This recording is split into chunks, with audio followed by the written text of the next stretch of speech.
ஒரு வசனத்தை நாம் வாசிக்கலாம். வாசித்து கர்த்தருடைய வார்த்தைக்கு நிறைய கடந்து போவோம். 2 பேதுருவின் புஸ்தகம் 2ஆம் அதிகாரம் 8வது வசனம். நாள்தோறும் அவர்களுடைய அக்கிரம கிரியைகளை கண்டு கேட்டு நீதியுள்ள தன்னுடைய இருதயத்தில் பாதிக்கப்பட்ட நீதிமானாகிய லோத்துவை அவர் ரட்சித்திருக்க அப்படின்னு இருக்கு. இந்த வசனத்திலிருந்து தான் நாம் இன்றைக்கி பார்க்க போகிறோம். அதாவது லூக்கா எழுதின சுவிசேஷம் 17ஆம் அதிகாரத்தில் இயேசு கிறிஸ்து வரும்போது லோத்துவின் நாட்களில் நடைபெற்றது போல நடக்கும் என்று வேதம் சொல்லுகிறது. லூக்கா 17:28. லோத்தினுடைய நாட்களில் நடந்தது போலவும் நடக்கும், ஜனங்கள் புசித்தார்கள். லோத்து சோதமை விட்டு புறப்பட்ட நாளிலே வானத்திலிருந்து அக்கினியும் கந்தகமும் வருஷித்து எல்லாரையும் அழித்து போட்டது. மனுஷகுமாரன் வெளிப்படும் நாளிலும் அப்படியே நடக்கும் அப்படின்னு இருக்கு. அதோட அர்த்தம் என்ன அப்படின்னா, இயேசு கிறிஸ்து வரப்போகிறார். சபை அதுக்காக தான் உருவாக்கப்பட்டிருக்கிறது. சபையினுடைய நோக்கம் அது ஒன்று தான், வேறு எதுவுமே கிடையாது. சபை எதுக்காக உருவாக்கப்பட்டுச்சு அப்படின்னு சொல்லி கேட்டிங்கன்னா, இயேசுவின் வருகையிலே எங்களையும் கொண்டு போய் சேர்ப்பதற்காக. இயேசு ரத்தம் சிந்தி சம்பாதித்த ஆத்துமாக்களை தாம் வருகிற வரைக்கும் ஒரு இடத்துல பத்திரமாய் அதை பாதுகாக்கிறார். எப்படி நம்ம களஞ்சியத்தில் கோதுமையெல்லாம் சேர்த்து வச்சு அதை கொண்டு போய் ஒரு இடத்துல நம்ம எப்படி சேல்ஸ் பண்ணுறதுக்கு முன்னாடி பத்திரமாக ஒரு இடத்துல வைப்போமோ, அதே மாதிரி தான் ஆண்டவர் சபைக்குள்ளே உங்களையும் என்னையும் வைத்திருக்கிறார். இப்போ சபையானது ஆத்துமாக்களை பத்திரமாய் பாதுகாக்கிறதான ஒரு இடம். எதற்காக அப்படின்னு கேட்டிங்கன்னா, இயேசு பரலோகத்துக்கு கூட்டிகிட்டு போகும்போது அந்த பரலோகத்துக்கு ஏற்ற மாதிரி நம்மளை மாடிஃபை பண்ணி கொடுப்பாங்க.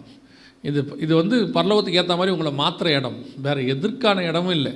ஏன்னா இங்கே சபைக்கு வர நம்ம எல்லாருக்குமே ஒரு நோக்கம் இருக்கும். நம்ம ஏன் சர்ச்சுக்கு வரோம் அப்படின்னு கேட்டால் ஒவ்வொருத்தருக்கும் ஒரு நோக்கம் இருக்கும். ஒரு சிலர் நாங்கள்லாம் கிறிஸ்டின் அதனால் சர்ச்சுக்கு வரோம் அப்படின்னு சொல்லுவாங்க. ஒரு சிலர் எங்கள் அப்பா அம்மாவுக்கு எனக்கு இங்கே கல்யாணம் பண்ணி பார்க்கணுன்னு ஆசை இருக்குதுன்ட்டு கல்யாணத்துக்கு வரவங்க இருக்கிறாங்க. ஒரு சிலருக்கு ஒரு கடைசி ஆசை ஒன்று இருக்குது. அதாவது என்னென்னா, பாஸ்டர் அடக்காராதனை நடத்தணும் அப்படின்னு சொல்லி அது உயிலில் கூட எழுதியிருப்பாங்க. பாஸ்டர் தான் எனக்கு என்ன பண்ணணும், அடக்காராதனை நடத்தணும்னு. ஸோ இது சாகரத்துக்கான இடமும் இல்லை, கல்யாணத்துக்கான இடமும் இல்லை. இது பரலோகத்துக்கு ஆயத்தப்படுகிற இடம். அல்லேலூயா. அதுக்கு நடுவில் உங்களுக்கு கல்யாணம் நடந்தால் நாங்கள் பண்ணி வச்சுருவோம். அதுக்கு நடுவில் உங்களுக்கு மரணம் வந்தால் அதையும் அமுச்சு வச்சுருவோம். சரியா? ஆனால் இங்கே நாம் வந்திருக்கிறதுக்கு இந்த ஒரு நோக்கம் தான் இருக்குது. பரலோகத்துக்கு ஏற்ற மாதிரி என்னை மாடிஃபை பண்ணுவது. அல்லேலூயா. அப்போ அந்த பரலோகத்துக்கு ஏற்ற மாதிரி என்னை மாடிஃபை பண்ணுகிற இடம் இயேசு வருகிற வரைக்கும் என்னை அப்படி இருக்கும். அதனால தான் வசனம் சொல்லுது, மனுஷகுமாரன் வரும் காலத்திலும் லோத்துவின் காலத்திலும் நடைபெற்றது போல நடக்கும். ஆனால் அதில் ஒரு விஷயம் என்ன அப்படின்னா, நீதிமானாகிய லோத்துவை அவர் ரட்சித்திருக்க அப்படின்னு இருக்கு. லோத்து நீதிமான் அப்படின்னு வசனம் தெளிவாக சொல்லுது. இப்போ நீங்கள் நானும் இயேசுவின் ரத்தத்தில் கழுவப்பட்டபடினாலே நீதிமான்களாக இருக்கிறோம். அதில் எந்த மாற்று கருத்தும் இல்லை. எப்போ இயேசுவின் ரத்தத்தில் கழுவப்பட்டுட்டோமோ நம்ம எல்லாருமே யாராக மாறிட்டோம்? நீதிமான்களாக மாறிட்டோம். ஆனால் நீதிமான் என்கிற ஒரே காரணத்திற்காக நாம் ரட்சிக்கப்பட முடியாது. உங்களுக்கு சொல்கிறது உங்களுக்கு புரியுதா? நீதிமானுங்கிறது முடிவு பரியந்தம் நிலை நிற்கிறவனே ரட்சிக்கப்படுவான்னு வசனம் சொல்லுது. ஏன்னா இப்போ இந்த கடைசி காலத்தில் ஒரு வித்தியாசமான உபதேசம் போயிட்டுருக்கு. என்னன்னு கேட்டிங்கன்னா, ஒன் சேவ்ட் எவர் சேவ்ட் அப்படின்னு சொல்லிட்டு இருக்கிறாங்க. அதாவது ஒரு தடவை நீங்கள் ரட்சிக்கப்பட்டுட்டீங்கன்னா கண்டிப்பாக பரலோகத்துக்கு போயிடுவீங்க, ஆண்டவர் உங்களை நரகத்துக்கு விடவே மாட்டார் அப்படின்னு சொல்லி. அப்படி ஒரு இடத்தில் இல்லவே இல்லை வேதாகமத்தில். அதுக்கு என்ன சொல்கிறாங்கன்னா, நித்திய ரட்சிப்பு அப்படின்னு சொல்கிறாங்க. எட்டர்னல் சால்வேஷன் அப்படின்னு சொல்லுவாங்க. நித்திய ரட்சிப்புனா என்ன அப்படின்னு கேட்டிங்கன்னா, அவர் சொல்லுகிறபடி நீங்கள் கடைசி வரைக்கும் நின்னால் அந்த ரட்சிப்பு நித்தியமாக இருக்கும். அதனால தான் அதுக்கு பேர் நித்திய ரட்சிப்பு. எப்படி இருக்கணும்? முதல்ல அப்போஸ்தலர் 2:40 சொல்லுது, மாறுபாடான சந்ததியை விட்டு விலகி உங்களை ரட்சித்துக் கொள்ளுங்கள். இது ஃபஸ்ட்டு சால்வேஷன். முதல்ல நம்ம வரோம், சால்வேஷனுடைய ஃபஸ்ட் பார்ட். இப்படி ஒவ்வொரு பார்ட்டாக மாறி நீங்கள் ஞானஸ்தானம் எடுக்கிறீங்க. விசுவாசம் உள்ளவனாகி ஞானஸ்தானம் பெறுகிறவனே ரட்சிக்கப்படுவான். அது செகண்ட் பார்ட் ரட்சிப்பில். இதே மாதிரி மீட்கப்படும் நாளுக்கென்று முத்திரையான பரிசுத்த ஆவி, இது தேர்ட் பார்ட். இப்படி நீங்கள் முடிவு பரியந்தம் கிறிஸ்துவுக்குள் நிலை நிற்கும் பொழுது ரட்சிக்கப்படுவீர் என்று வசனம் சொல்லுகிறது. அல்லேலூயா. அப்போ சபைக்குள்ளே வர்றதுனால மட்டும் நீங்கள் பரலோகத்துக்கு போயிடுவீங்கன்னு எதிர்பார்க்கவே கூடாது. எந்த சபையிலையும் யாரும் உத்தரவாதம் கொடுக்கவே முடியாது. என் சர்ச்சுக்கு வந்துட்டிங்கன்னா நான் கண்டிப்பாக உங்களை பரலோகத்துக்கு கூட்டிகிட்டு போயிடுவேன்னு எந்த சபையிலும் உத்தரவாதம் கொடுக்க முடியாது. 1-2 பேர் மட்டும் தராங்க. இப்போது அவங்க மினிஸ்ட்ரிக்கு நீங்கள் காசு கொடுத்துட்டிங்கன்னா பரலோகத்தில் ஏதோ வீடு வச்சுருக்கிறாங்களா, கொண்டு போய் சேர்த்துட்றாங்களா, அதுக்கு நாங்கள் பொறுப்பு இல்லை. அவங்க சொல்கிறாங்க, என்னை பொறுத்த வரைக்கும் அவங்களுக்குமே அங்கே வீடு இருக்காது. அதனால் கவனிச்சுக்கொள்ளுங்க, இந்த பரலோகத்துக்கு போகிற பொறுப்பு உங்கள் கையில் தான் இருக்குது. எங்களுடைய வேலை, ஊழியக்காரருடைய வேலை என்னென்னா, அந்த போகிற வழியை சொல்லி கொடுப்பது, உங்களை ஆயத்தப்படுத்துவது, என்ன செய்யணும்னு சொல்கிறது. ஒரு டீச்சர் எப்படி பையனுக்கு சொல்லிக் கொடுப்பாங்களோ அந்த மாதிரி சபை சொல்லிக் கொடுக்கும். ஆனால் எக்ஸாம் எழுதி பாஸ் பண்ண வேண்டியது உங்கள் கையில் தான் இருக்குது. டீச்சர் வந்து உட்காந்து எழுத முடியாது பக்கத்தில். சில டீச்சர் ரொம்ப பாசமாக இருப்பாங்க. அவங்க என்ன பண்ணுவாங்கன்னா எக்ஸாம் எழுதும்போது கூடவே வந்து நின்றுப்பாங்க. அதனால தான் என்ன பண்ணிடுறாங்க இப்போன்னு கேட்டிங்கன்னா, வேற ஒரு ஆளை எக்ஸாமினராக போட்டுடுறாங்க. அவன் வந்து முன்ன பின்ன தெரியாதவங்க இருப்பாங்க. அதே மாதிரி தான் ஆண்டவர் சபையை என்ன பண்ணிடுவார்னா, எக்ஸாமினேஷன் நடக்கும்போது பிசாசுக்கிட்ட கொடுத்துருவார். பிசாசு அதான் சோதிக்கும்படி வருகிறார். எவனை விழுங்கலாமா என்று வகை தேடி சுற்றி திரிகிறார். அதில் நம்ம பாஸ் பண்ண வேண்டியது அவசியமாக இருக்குது. அப்போ நீதிமானாகிய லோத்து எப்படி ரட்சிக்கப்பட்டான்னு பார்க்கணும். அவன் எப்படி சோதோமை விட்டு சக்ஸஸ்ஃபுல்லாக வெளியே போனான். மொத்த சோதமும் அழிந்து போய்விட்டது. அதான் வசனம் சொல்லுது, மனுஷகுமாரன் வரும்பொழுதும் அப்படியே நடக்கும். வானத்திலிருந்து அக்கினியும் கந்தகம் வருவிச்சிட்டு எல்லாம் அழிஞ்சு போச்சிருக்கு. 2 பேதுரு 3ஆம் அதிகாரம் 9ஆம் வசனம் சொல்லுது, கர்த்தருடைய நாள் இரவிலே திருடன் வருகிற விதமாய் வரும், அப்பொழுது வானங்கள் மடமடமென்று அகன்று போகும், பூதங்கள் வெந்து உருகி பூமியும் எரிந்து போகும்னு இருக்கு. 2 பேதுரு 3:9-10. அப்போது லோத்துவி நாட்களில் எப்படி சோதோம் எரிந்ததோ அதே மாதிரி இயேசு வரும்போது பூமியும் எரியும். அவைகளுக்கு நடுவிலிருந்து எப்படி லோத்து ரட்சிக்கப்பட்டாரோ அதே மாதிரி நீங்களும் ரட்சிக்கப்பட வேண்டியது அவசியமாக இருக்கிறது. அதனால் இப்போ இந்த நடுவிலிருந்து ரட்சிக்கப்படுவதற்கு என்ன செய்யணும்? இப்போ நீங்கள் சர்ச்சுக்குள்ளே வந்துட்டீங்க, வந்த நாம் எப்படி வருகையிலே தப்பிக்க போகிறோம் அல்லது எப்படி கிறிஸ்துவோடு கூட போக போகிறோம் அப்படிங்கிறதான் நம்ம பார்க்க போகிறோம். அப்போ இந்த வேதத்தில் கொடுக்கப்பட்டிருக்கிற ஒவ்வொரு கேரக்டர்ஸ், இது ஒவ்வொன்றுக்கு பின்னாடியும் ஒரு பாடம் இருக்கிறது. அது வந்து நமக்கு வந்து ஒரு மாடல் மாதிரி. அந்த மாடலை நீங்கள் ஃபாலோ பண்ணிங்கன்னா, பவுல் சொல்கிறாரு, நான் உங்களுக்கு மாதிரிகளை விட்டு விட்டு போகிறேன். அந்த மாதிரிகள் மாடல் தான் பரலோகத்துக்கு போகிறதுக்கான மாடல். அதை ஃபாலோ பண்ணும்போது, ஏனோக்கை ஃபாலோ பண்ணும்போது எடுத்துக்கொள்ளப்படுறது எப்படி, எலியாவை ஃபாலோ பண்ணும்போது எடுத்துக்கொள்ளப்படுவது எப்படி, லோத்துவை ஃபாலோ பண்ணும்போது உபத்திரவத்துக்கு நடுவிலிருந்து காப்பாற்றப்படுவது எப்படி, நோவாவை ஃபாலோ பண்ணும்போது ஜலப்பிரளயத்துக்கு நடுவிலிருந்து மீட்கப்படுவது எப்படி, இப்படி ஒவ்வொன்றத்துக்கு பின்னாடி ஒரு பாடம் இருக்குது. இந்த பாடங்களை படிக்கிறதுக்கு தான் பைபிள் கொடுத்து வச்சிருக்கிறார் ஆண்டவர். ஸோ இதிலிருந்து நீங்கள் பாஸ் பண்ணி போகிறதுக்கான ஃபார்முலா உங்கள் கையில் உள்ள பைபிளில் தான் இருக்குது. இப்போ பிசாசு தந்திரமாக கடைசி காலத்தில் சொன்ன ஒரு விஷயம் என்னென்னா, உங்களை பைபிள் படிக்கிறதுல டைவர்ட் பண்ணி விட்டான். பைபிள் படிக்கிறத விட கேட்க வச்சுட்டான். இப்போ ஒரு காலகட்டத்தில் நமக்கு டிவி கிடையாது, ரேடியோ மட்டும்தான். எதாக இருந்தாலும் நம்ம கேட்டுக்கிட்டே இருப்போம். அதுக்கு முன்னாடி ரேடியோவும் கிடையாது, படிக்கிறது மட்டும்தான். படிக்கிறது போய் கேட்கறது போய் பார்க்கறது வந்த பிறகு இப்போ நமக்கு படிக்கிற பழக்கம் நின்று போச்சு. படிக்கிறது கூட டிஜிட்டலி படிக்கிறோம். அது கூட இப்போ எந்த அளவுக்கு படிக்கிறான்னு கேட்டிங்கன்னா, ஒரு சின்ன பேராகிராஃபாக இருந்தால் தான் படிக்கிறோம். யூடியூபே பாருங்களேன், ஒரு 3 நிமிஷம் இருந்தால் தான் வீடியோ பார்க்குறோம். 1 மணி நேரம்னா அந்த வீடியோவை நம்ம பார்க்குறதே இல்லை. இப்போ பாஸ்டர் கூட சொன்னாங்க, ஒரு குறுஞ்செய்தி பார்த்தேன்னு. பெருஞ்செய்தியாக பார்க்கல, பெருஞ்செய்தி பார்க்க முடியாது, என்னாலையும் பார்க்க முடியாது. ஏன்னா இப்போ என்னெல்லாம் விட்டிங்கன்னா 2.5 மணி நேரம் பேசியிருப்பேன். அதில் அதை கீழே பார்ப்பாங்க, 2.5 மணி நேரம் ஸ்தோத்திரம் பிரைஸ் தி லார்ட், இன்னொரு நாள் பார்க்கலாம். 2 நிமிஷம் பார்த்து முடிச்சுருவோம், 2 நிமிஷம் தானே.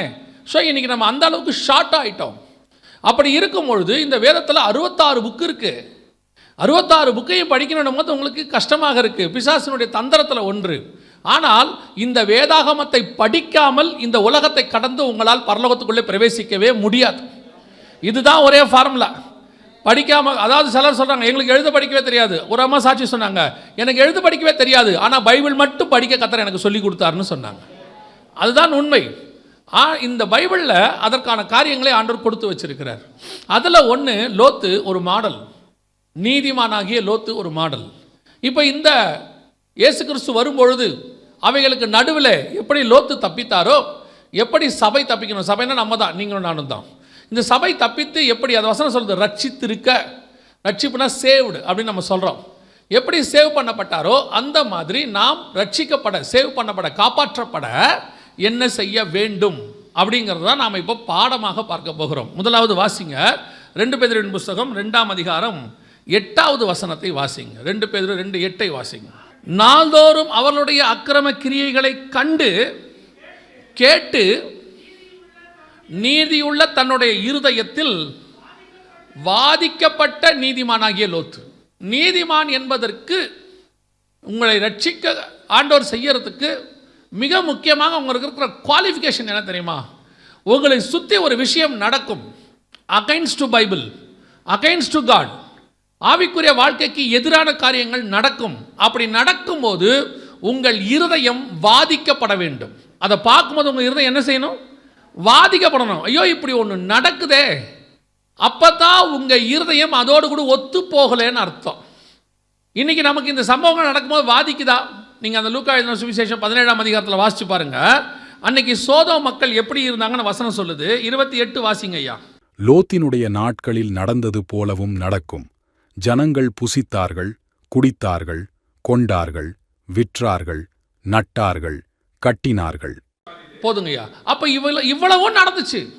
ஜனங்கள் புசித்தார்கள், குடித்தார்கள், கொண்டார்கள், விட்டார்கள், நட்டார்கள், கட்டினார்கள். they are very busy in their work. அப்போ இப்படி செய்யறது தப்பா, புசிக்கிறது தப்பா, குடிக்கிறது தப்பானா இதுக்கு பதில் இன்னொரு இடத்துல கொடுத்துருக்கிறாரு. அதே லூக்கா எழுதின சுவிசேஷத்தில் சொல்லும்பொழுது திருப்பி சொல்றார் ஆண்டவர் 21ஆம் அதிகாரத்தில் புசித்துக்கு ஆண்டவர் என்ன பதில் சொல்றாருன்னு பாருங்க. 34வது வசனம் 21:34. உங்கள் இருதயங்கள் பெருந்திண்டியினாலும் வெறியினாலும் லௌகீக கவலைகளினாலும் பாரமடையாதபடிக்கும் நீங்கள் நினையாத நேரத்தில் அந்த நாள் உங்கள் மேல் வராதபடிக்கும் எச்சரிக்கையாயிருங்கள். புசித்துக்கு என்ன கொடுத்துருக்குது? சாப்பிட்றது தப்பு இல்லை, பெருந்திண்டி தின்னுட்டே இருக்கிறது, சாப்பிட்டுக்கிட்டே இருக்கிறது. இன்னைக்கு இந்த காலத்தில் நீங்கள் போய் பாருங்க, சாப்பாட்டு கடைங்கிறது ஒரு தெருவில் ஒரு ரோலை பார்த்தீங்கன்னா 10 கடை இருந்தால் எப்படி 2 கடை 3 கடை சாப்பாட்டு கடை தான். வெரைட்டியான சாப்பாடு இருக்கும். ஆனால் சாப்பாடு அது ஒரு சாட் ஐட்டமாக இருக்கும், இல்லை டின்னர் ஐட்டமாக இருக்கும், அல்லது பிரேக்ஃபாஸ்டாக இருக்கும், ஏதோ ஒன்று. ஆனால் சாப்பாட்டு கடைங்கிறது இன்றைக்கி சரளமாகிடுச்சு. ஒரு காலத்தில் ஹோட்டலில் சாப்பிட்றத தப்புன்னு நினச்சோம். ஒரு காலத்தில் ஹோட்டல் என்பது அவசியம், வேறு வழி இல்லைன்னா ஹோட்டலில் போய் சாப்பிடுவோம். இப்போ ஹோட்டலில் சாப்பிட்றது ஃபேஷன் ஆகி இப்போ ஹோட்டலில் சாப்பிட்றது மஸ்ட்டாக மாறிடுச்சு. சில நாட்டில் வந்து ஃப்ளாட் சிஸ்டம் கொண்டாந்துருக்குறாங்க. இப்போ என்ன ஃப்ளாட் சிஸ்டம் தெரியுமா? No kitchen house. தெரியுமா உங்களுக்கு? கேள்விப்பட்டீங்களா? No kitchen house. அந்த வீட்டில் கிச்சனே கிடையாது. டபுள் பெட்ரூம் ஒரு கிச்சன் இருக்குல்ல பொதுவாக நமக்கு. இப்போல்லாம் என்னன்னு கேட்டிங்கன்னா ட்ரிபிள் பெட்ரூம், கிச்சன் கிடையாது. என்னன்னு கேட்டால் why you are wasting your time. Order பண்ணிங்கன்னா 30 நிமிஷத்தில் வந்துடுது. இப்போ என்ன ஆயிடுச்சு? வீட்டில் பிள்ளைங்களுக்கு ஏதாவது சொல்லுங்கள், ஆர்டர் போட்டுடலாம். 15 வயசில் பிள்ளை ஆர்டர் போட தொடங்குது. அதுக்கப்புறம் கல்யாணம் பண்ண பிறகு வீட்டுக்காரர் ஆர்டர் போட தொடங்குது. ஆர்டர் போடுறது இப்போ என்னவாயிருச்சு? ஒரு காலத்தில் ஜட்ஜி மட்டும் ஆர்டர் ஆர்டர் ஆர்டர்னார். இப்போ வீட்டில் daily order order order, daily orders.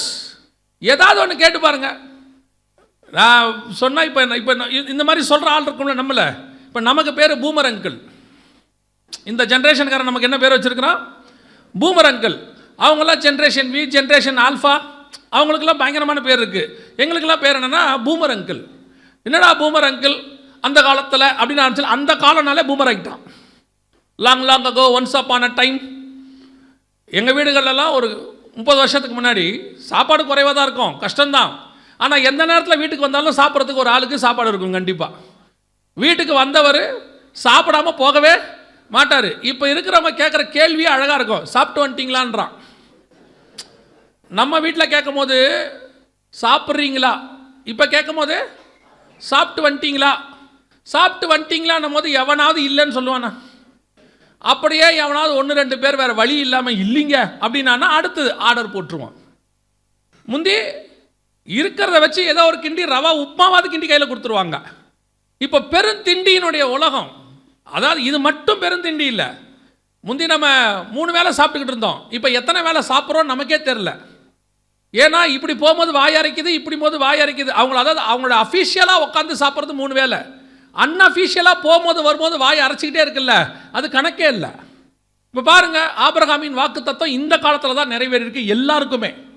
இடதுபுறமும் வலதுபுறமும் பலுகி பெருகி இடம் கொண்டு போகாத மட்டும் ஒரு சோஃபாவில் முழுசாக இருக்குது இடம். அப்படி என்னன்னு காரணம் கேட்டு பாருங்க.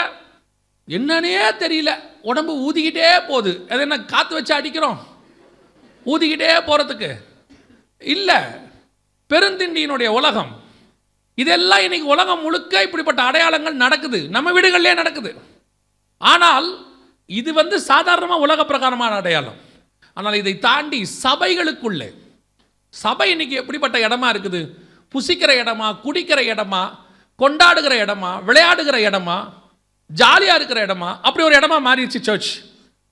சர்ச் வந்து ஒரு ரெக்ரியேஷன் சென்டர், சர்ச் வந்து ஒரு கமர்ஷியல் சைட், சர்ச் வந்து ஒரு என்ன சொல்கிறது என்டர்டைன்மெண்ட் பிளேஸ், அப்படி மாறிக்கிட்டு இருக்குது. அப்படி இருக்கும்போது எப்படி சபை பரலோகத்துக்கு போகும்? இது இன்னைக்கு ஃபேஷன். அப்படி இருக்கிறது தான் சபையினுடைய அழகு என்று நினைக்கிற காலகட்டத்துக்கு நாம் வந்து விட்டோம். நம்ம ஊரில் ஒரு பழமொழி சொல்லுவாங்க, எங்கள் ஊரில் ஊரோட ஒத்து வாழணும் அப்படின்பா. ஊரோட ஒத்து வாழாட்டி உன்னை உலகம் வந்து ஒதுக்கிடும் அப்படிமா. ஊரோட ஒத்து வாழணும், ஆனால் எதுக்கு ஒத்து வாழணும்னு இருக்கு, அதுக்கு தான் ஒத்து வாழணும். எல்லாவற்றுக்கும் ஒத்து வாழக்கூடாது. சபை என்பது தேவனை ஆராதிக்கிற ஸ்தலம். சபை என்பது ஆவியோடும் உண்மையோடும் ஆராதிக்கிற ஸ்தலம். No other way for anything here. இன்னைக்கு என்ன ஆயிடுச்சு, சபை எப்படிப்பட்ட இடமா இருக்குது? இப்போ ஃபாஸ்டிங் ப்ரேயர் நம்ம சொல்கிறோம். இது எந்த அளவுக்கு ஃபாஸ்டிங் ப்ரேயரோட நிலைமை இருக்குது தெரியுமா? ஃபாஸ்டிங் ப்ரேயருக்கு பேம்ப்ளெட் போடுறாங்க. போடும்போது கீழே போடுறாங்க, பேம்ப்ளெட்டில் கீழே உபவாச ஜபத்தின் முடிவிலே உணவு வழங்கப்படும். அப்போது இவனை வர வைக்கிறதுக்கு என்ன பண்ண வேண்டியிருக்குது? கீழே சாப்பாடு போட்டால் தான் இவன் வருவான்ற அளவுக்கு நாங்கள் வந்துட்டோம். இதுதான் சபையினுடைய நிலைமை.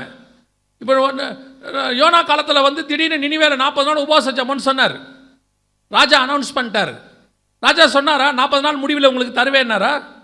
இயேசு கிறிஸ்து சொன்னாரா? அதில் வேறு சொல்கிறாங்க, இயேசு கிறிஸ்து எல்லாருக்கும் சாப்பாடு போட்டு தானே அனுப்பினார். சாப்பாடு போட்டு அனுப்பினார், சாப்பாடு கொடுப்பேன் வாங்கன்னு சொல்லி கூப்பிடல.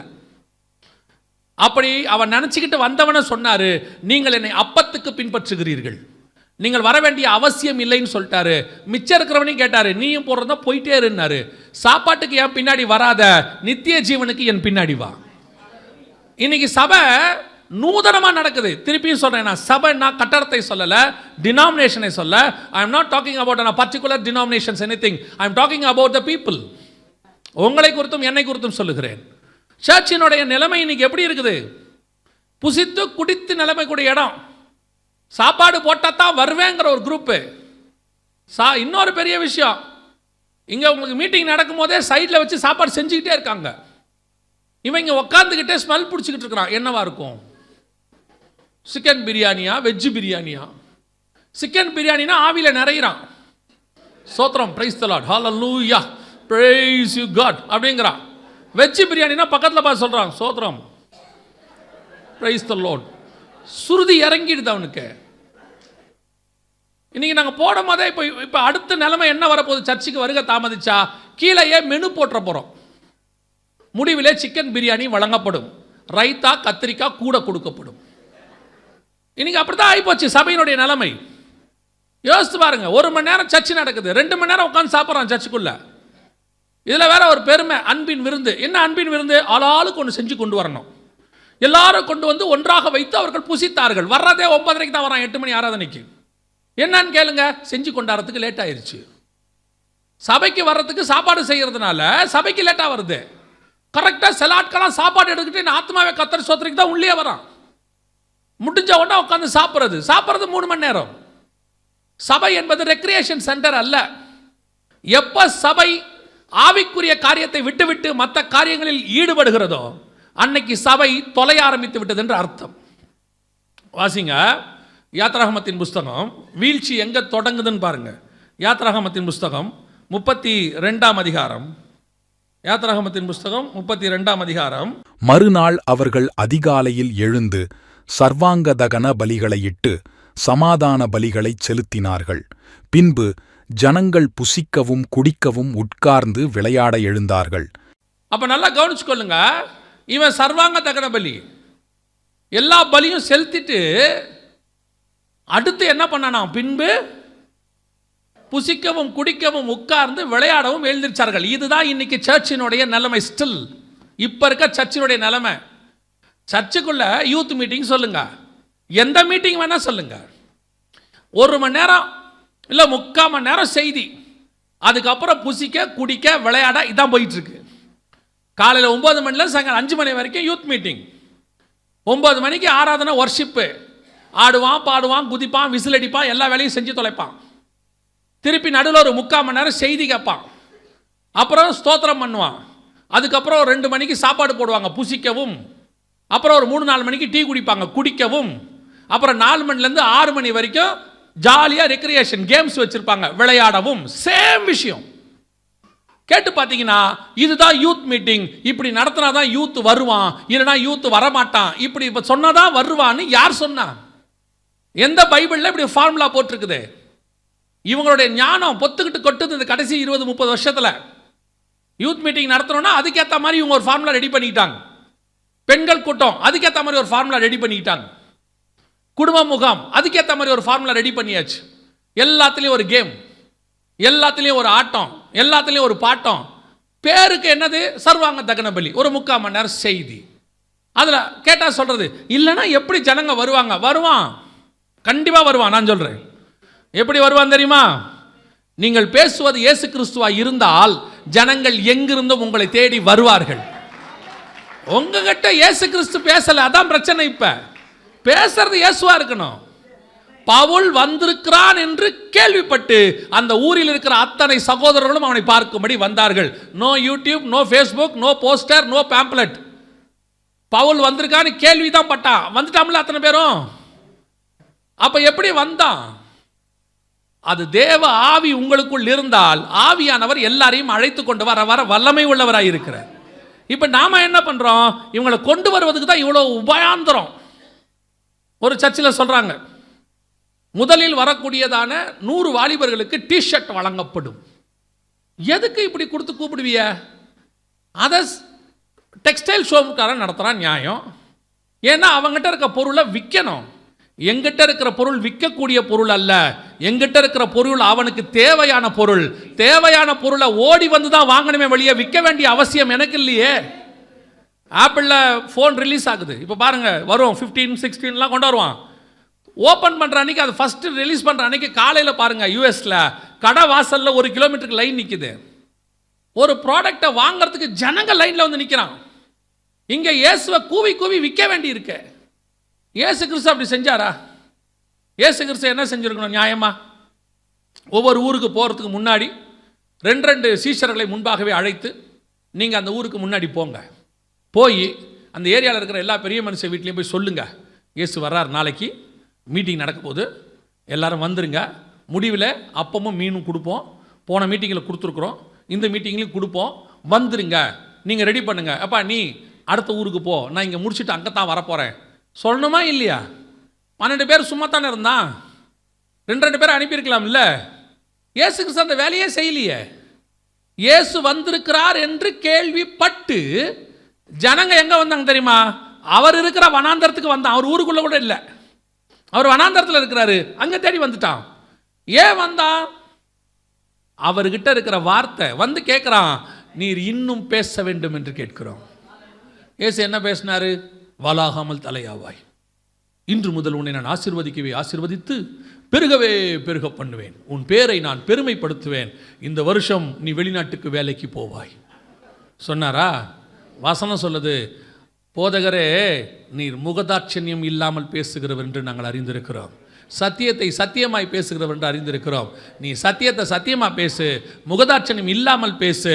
சத்தியத்துக்குன்னு ஒரு கூட்டத்தை உலகத்தில் ஆண்டவர் வச்சிருக்கிறாரு, அந்த கூட்டம் உன்னை தேடி வரும்.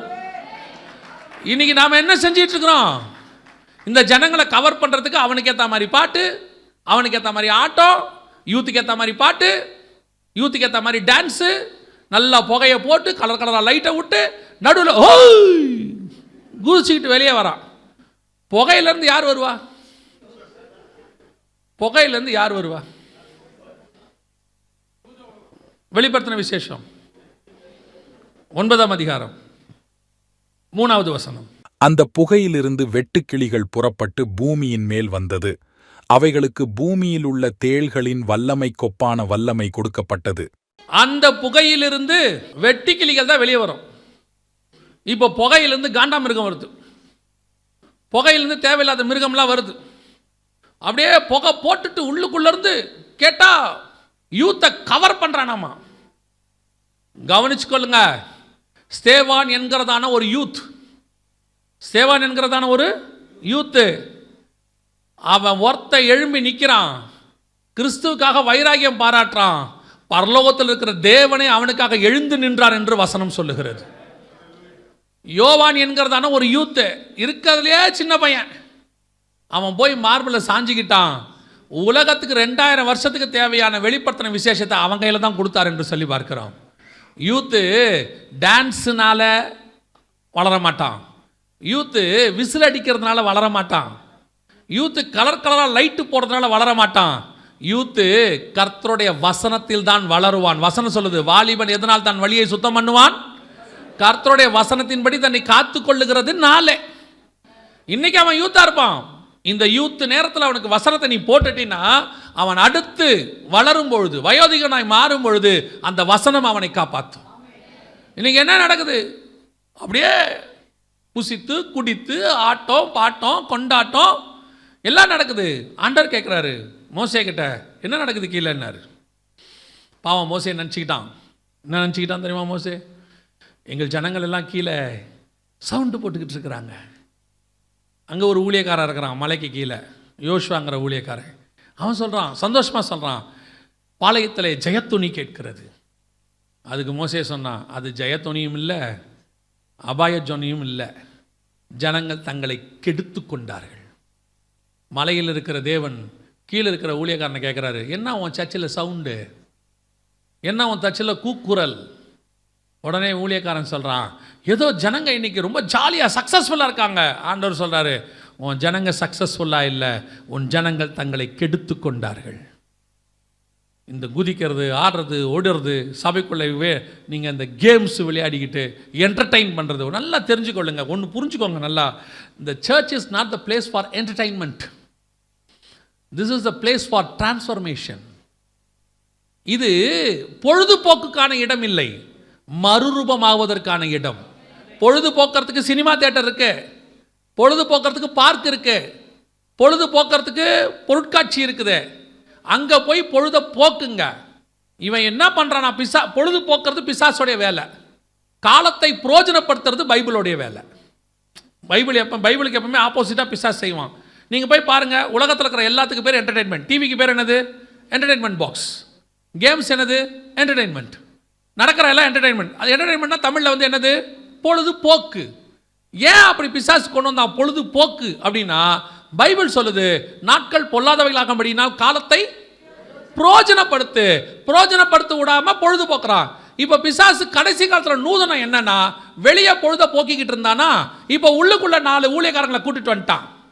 இவன் என்ன பண்றானா, வெளியே இருக்கிற பொழுதுபோக்குற ஃபார்முலாவை ஸ்பிரிச்சுவல் முலா பூசி கொடுக்குறான். இப்போ நமக்கு என்ன பிரச்சனைனா, சினிமா பாட்டு கேட்க மாட்டோம் இல்லையா? இப்போ நம்ம என்ன பண்ணிக்கிட்டோம்னா, சினிமா பாட்டு டியூனை எடுத்துக்கிட்டு நம்ம பாட்டை போட்டோம். இப்போ அப்படி போட்டுட்டோம்னா இது நம்ம பாட்டு ஆயிடுச்சு. ஒரு பாஸ்டருடைய காரில் ஏறின உடனே டங்குன்னு ஆடுது. நான் சொன்னேன், பாஸ்டர் எஃப்எம் ஆன் ஆயிடுச்சு போல, அதை கொஞ்சம் நிறுத்துங்கன்னு சொன்னேன். அப்போ பாஸ்டர் சொன்னார், 2 நிமிஷம் கேளுங்க, நம்ம பாட்டு தான் சொன்னார். அப்படியே போய்கிட்டே இருக்கு. நடுவில் இயேசுவே அப்படின்னா, ஓ நம்மால் தான். நடுவில் இயேசுவே இல்லாட்டி அவன், இயேசுவே இருந்தா நம்மால். இப்போ இயேசுநாதருக்கே சந்தேகம், இதில் நான் எங்கே வந்தேன், என்னையா கூட்டின்னு வந்தீங்க உள்ள நடுவில்? இன்னைக்கு சபை எப்படிப்பட்ட இடமா இருக்கிறது? களியாட்டத்துக்கான இடம். அந்த பொழுதுபோக்க உள்ள கொண்டாட்டம், என்டர்டைன்மெண்ட் என்பது வேர்ல்டுக்குரியது. There is no entertainment in the church. ஏன்? இங்க பொழுதுபோக்குறதுக்கு நேரமே இல்லைங்க. எங்களுக்கு காலம் குறைவா இருக்கிறது. இருக்கிற காலத்தை நாங்கள் பிரயோஜனப்படுத்தினா தான் பரலோகத்துக்கே போக முடியும் இல்லையா? இப்போ நம்ம பையனுக்கு இருக்கான், முந்தி பாருங்க, நாங்க படிக்கும் போதெல்லாம் வருஷம் ஃபுல்லா பொழுதுபோக்கிடுவோம். ஏன்னா எங்களுக்கு எக்ஸாமே கிடையாது. Quarterly, half yearly, annual 3 exam தான். இப்போ அப்படி இல்லை. குவார்டர்லி, ஹாஃப் இயர்லி, ஆனுவல்லாம் எக்ஸாம் நார்மல். அது இல்லாமல் first revision, second revision, third revision, fourth revision, இது இல்லாமல் யூனிட் டெஸ்ட், கிளாஸ் டெஸ்ட், பிஸியாக இருக்கான். இந்த நேரத்தில் தான் எங்கே பொழுதுபோக்குறது? இப்போ நீங்கள் பையனை பார்த்து என்ன சொல்கிறீங்க?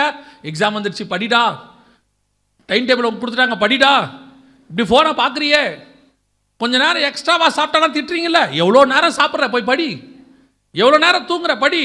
ஏன் சொல்கிறோம்? அவ்வளோ எக்ஸாம் இருக்குது, நமக்கு டைம் குறைவாக இருக்குது. அதை விட டைம் குறைவாக இருக்குது தேவன் வருவதற்கு. இப்போ சபை ஒரு செகண்ட் கூட வீண் பண்ண முடியாது. we are in the end time, last hour. ஆனால் சபை இப்போதான் என்டர்டைன்மெண்ட்டுக்குள்ளே நுழைஞ்சிருக்குது ஜாலியாக. அன்றைக்கி ஒரு பாஸ்டர் சொல்கிறார், நான் மாதத்துக்கு ஒரு தடவை 1 வாரம் வெளியே போயிடுவேன், போயிடு ஜாலியாக இருந்துட்டு தான் வருவேன். சந்தோஷம், பிரைஸ் தி லார்ட், போயிட்டு வாங்க. 1 வாரம் போயிடுங்க. 3 வாரம் தான் சர்ச்சுக்குள்ளே இருப்பாராம், 1 வாரம் இருக்க மாட்டாராம். ஏன்னா அவருக்கு ரிலாக்ஸேஷன் தேவைப்படுது. ஏன்னா அவர் யாருன்னு கேட்டிங்கன்னா, பவுல் இருக்கிறார்ல, அவருக்கு ப்ராக்டிஸ் கொடுத்தவர். அவனே 14 நாள் கடல் மேலே கடந்தானாமா. அவன் டைம் இல்லைன்னு ஓடி ஓடி ஊழியம் பண்ணானாமா. அந்த அளவுக்கு உங்களால் என்னால் கண்டிப்பாக ஊழியம் பண்ணவே முடியாது. அதில் பாதியாவது பண்ணுமா இல்லையா?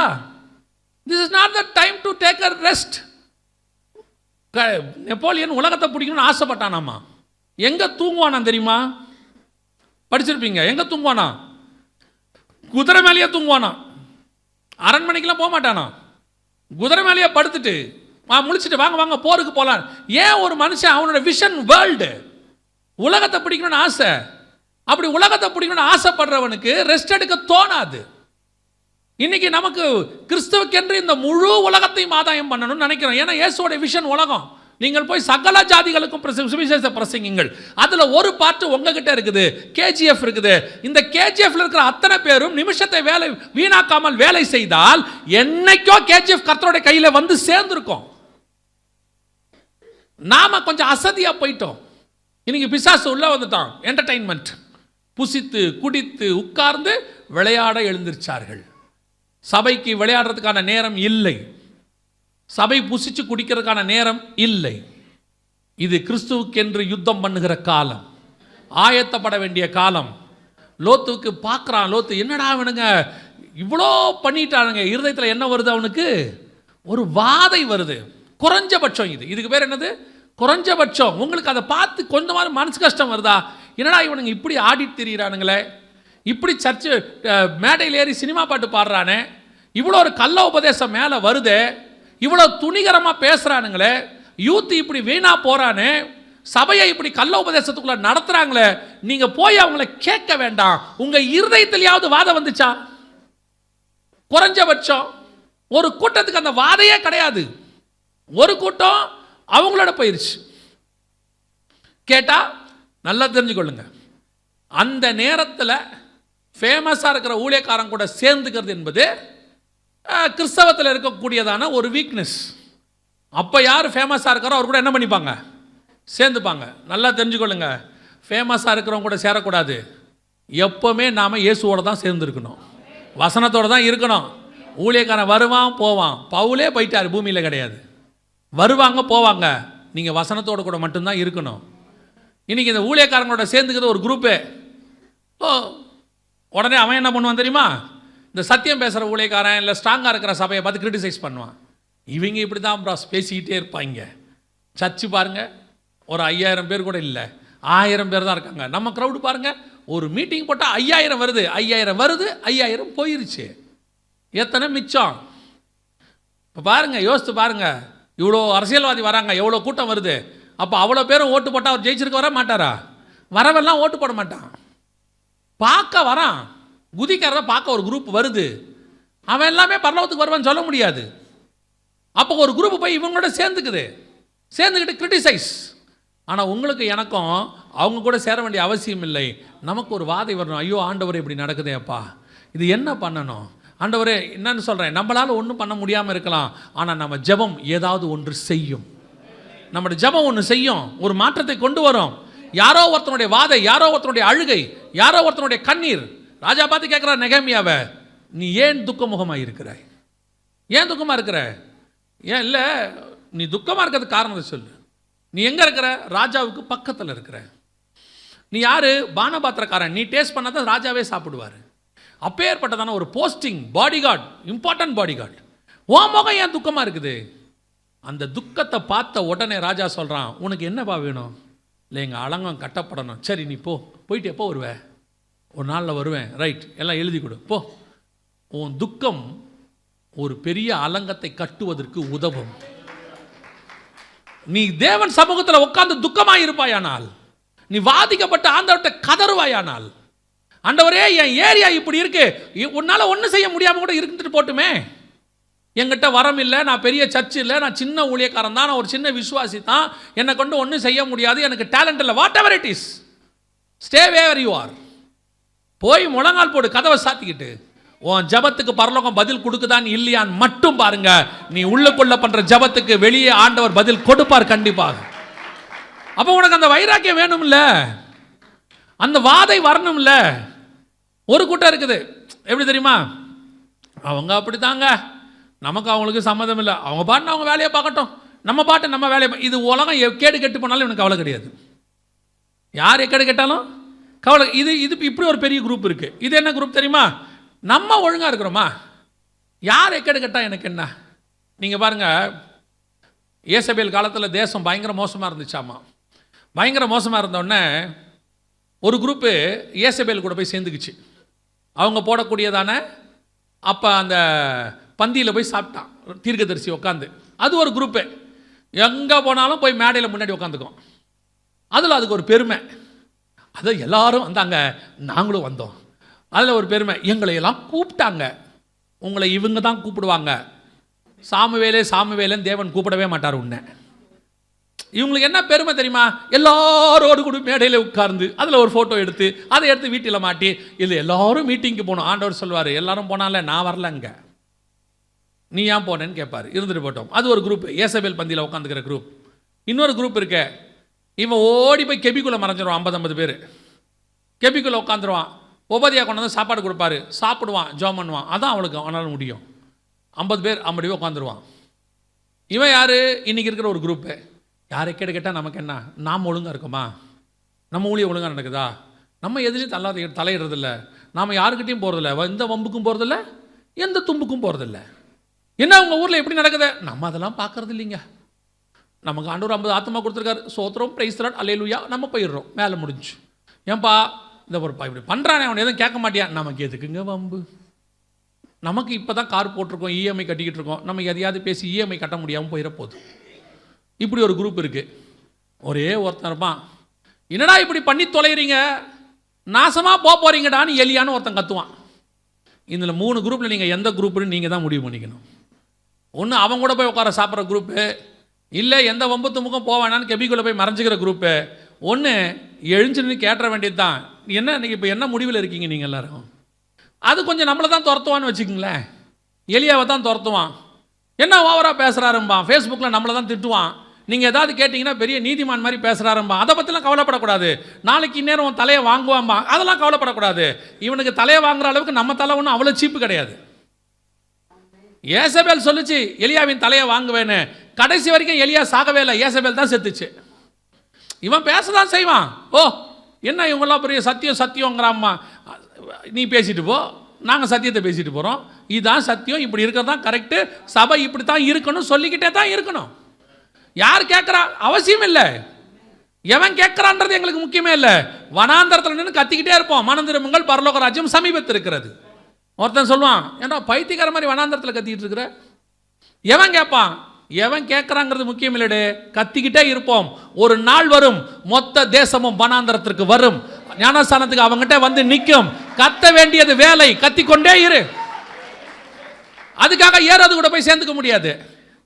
அதனால கத்தாம கொள்ளாம ஊருக்குள்ள போயிட்டு பதுங்கி இருக்க முடியாது. கத்த வேண்டியது இந்த கடைசி காலத்தினுடைய வேலை. தப்புனா தப்புன்னு சொல்லுங்க, எது சத்தியம்னு சொல்லுங்க, மிஞ்சினது பாவமாக இருக்கும்.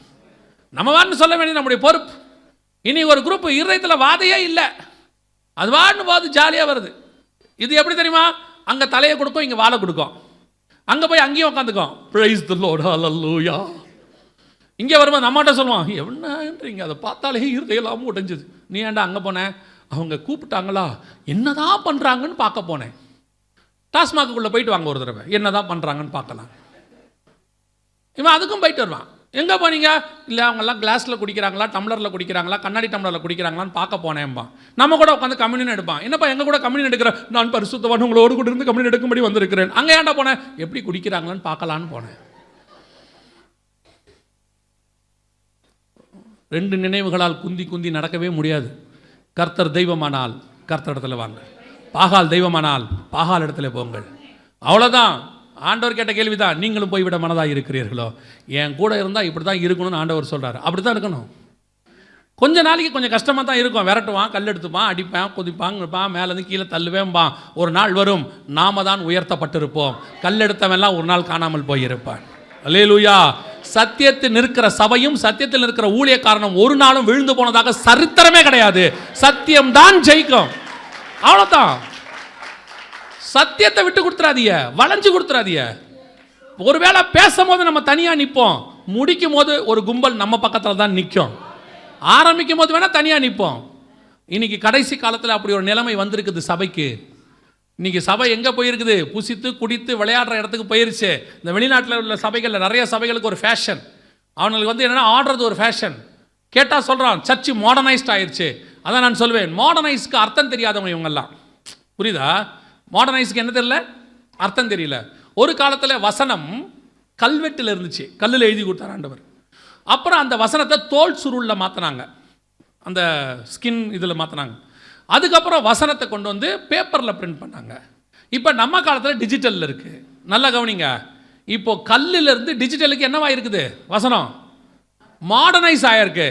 இத்தனை மோடு மாறி இருக்கு, ஆனால் வசனம் மட்டும் மாறவே இல்லை. அதே வசனம் தான். 4000 வருஷத்துக்கு முன்னாடி என்ன வசனமோ அதே வசனம் தான். மோடு மாறும். நீ கல்லில் எழுதிக்கோ, தோலில் எழுதிக்கோ, பேப்பரில் எழுதிக்கோ, டிஜிட்டலில் எழுதிக்கோ, நீ கிளவுடில் போய் ஸ்டோர் பண்ணி வச்சுக்கோ, whatever it is, but there is no change in the verses. அதுதான் ஸ்பிரிச்சுவாலிட்டி. உடனே கேட்குறான், அப்படின்னா நீங்களே கோட்டு போடுறீங்க, அந்த காலத்து மாதிரி கோவணம் போடுறதுனா முட்டா பயில்வோ. நம்ம என்ன சொல்ல வரும்னே அவனுக்கு தெரியல. கோட்டு மாறும், சட்டை மாறும், வெள்ளை சட்டையா போடலாம், கருப்பு சட்டை போடலாம். வெளியே நான் என்ன மாறுறது முக்கியம் இல்லை, உள்ளுக்குள்ள இருக்கிற சத்தியம் மாறாம இருக்குதா, அதுதான் முக்கியம். இன்னைக்கு ஒரு குரூப் இப்படி இருக்குது. கடைசி காலத்தில் கேர்ஃபுல்லாக இருந்து கொள்ளுங்க. உங்களுக்குள்ள அந்த வாதை குத்திட்டே இருக்கணும். இது எப்போ மாறும், இது எப்போ மாறும், சபை எப்போ முயற்சி அடையும், சபைக்குள்ள எப்போ சத்தியம் வரும். இந்த சத்தியம் பேசுகிறவன் ஒன்று மாறணும், இல்லை இல்லாமல் போகணும். நான் சொல்கிறதுனா சத்தியத்துக்கு விரோதமாக பேசுகிறவங்கள சொல்கிறேன். இந்த சத்தியத்துக்கு விரோதமாக ஒரு குரூப் பேசிக்கிட்டு இருக்குது இல்லை, சத்தியத்தை சபையை சீர்குலைக்கிற மாதிரி ஒரு குரூப் இருக்குல்ல, ஒன்று அவன் மாறணும், இல்லை அவன் சபைக்குள்ளே இல்லாமல் போகணும். எதுக்கு தெரியுமா? இருக்கிறவர்களை காப்பாற்ற வேண்டியது நம்முடைய வேலை. ஆண்டவர் அதுக்கு தான் சபையை கொடுத்துருக்கிறார். லோத்துவின் இருதயம் முதலாவது எப்படி இருந்ததா? வாதிக்கப்பட்டது. ஐயோ இப்படி நடக்குதே, நான் என்ன செய்யறது அப்படின்னு சொல்லி வாதிக்கப்பட்டது. ரெண்டாவது, லோத்து ரட்சிக்கப்படுவதற்கு வேற என்ன காரணம் அப்படின்னு கேட்டிங்கன்னா, வாசிங்க ஆதியாகமத்தின் புஸ்தகம் 19ஆம் அதிகாரம் 1வது வசனத்தை வாசிங்க. அந்த 2 தூதரும் சாயங்காலத்திலே சோதோமுக்கு வந்தார்கள். லோத்து சோதோமின் வாசலிலே உட்கார்ந்திருந்தான். அவர்களைக் கண்டு லோத்து எழுந்து எதிர்கொண்டு தரை மட்டும் குனிந்து. அந்த சாயங்கால வேளையில் 2 தூதர்கள் எங்கே வந்தாங்க? சோதோம். எதுக்கு வந்திருக்கிறாங்க? நியாய தீர்ப்புக்கு வந்திருக்கிறாங்க. அன்றைக்கி என்ன நடக்க போகுது? நைட்டு நியாய தீர்ப்பு வரப்போகுது. மறுநாள் காலையில் விடியறதுக்குள்ளே என்ன வரும்? நியாய தீர்ப்பு வரும். அந்த நியாய தீர்ப்புக்கு கொடுக்கும்போது அவர்கள் வரும்பொழுது, இதைத்தான் அந்த லூக்கால் நம்ம வாசிக்கிறோம், மனுஷகுமாரன் வரும்பொழுது, நியாய தீர்ப்புக்கு வரும்பொழுதுன்னு வாசிக்கிறோம். அன்னைக்கு நைட்டு தான் லோத்துவினுடைய அந்த சோதோமுடைய நகரத்திற்கு நியாய தீர்ப்பு வருது நைட்டு. இப்போ இங்கே வசனம் சொல்லுது மனுஷகுமாரன் வரும்போது அப்படின்னு நம்ம லூக்கால வாசிக்கிறோம். லூக்கா எழுதின சுவிசேஷம் 17 வாசிக்கும் போது வசனம் சொல்லுது மனுஷகுமாரன் வெளிப்படும் நாளிலே. ஸோ அவர் வரும்போது லோத்து எங்கே உட்கார்ந்துருந்தானா? வசனம் என்ன சொல்லுது? சோதோமின் வாசலில் உட்கார்ந்திருந்தான். அப்போ நியாய தீர்ப்பு கொடுக்க வரும்போது லோத்துவினுடைய பிளேஸ்மெண்ட், லோத்து எங்கே உட்கார்ந்துருந்தான்? ஏன் உள்ள உட்காரல? ஏன் உள்ள உட்காரல? சோதோமுக்குள்ள என்ன இருக்குது? முழுசா சோதோம பாவம் முடிருச்சு. வீதிகளிலே அவர்கள் திரிந்து கொண்டிருந்தார்கள்னு இருக்கு. பாவம் வீதிகள் என்ன ஆயிருச்சு? திரியுது. இப்போ லோத்து உள்ள இருந்தா அவன் பாவம் செய்யாவிட்டாலும் அவனை என்ன செய்ய வச்சிருவாங்க? அவனையே அவங்க பாவம் செய்யறதுக்கு இழுக்கிறாங்க வெளியே.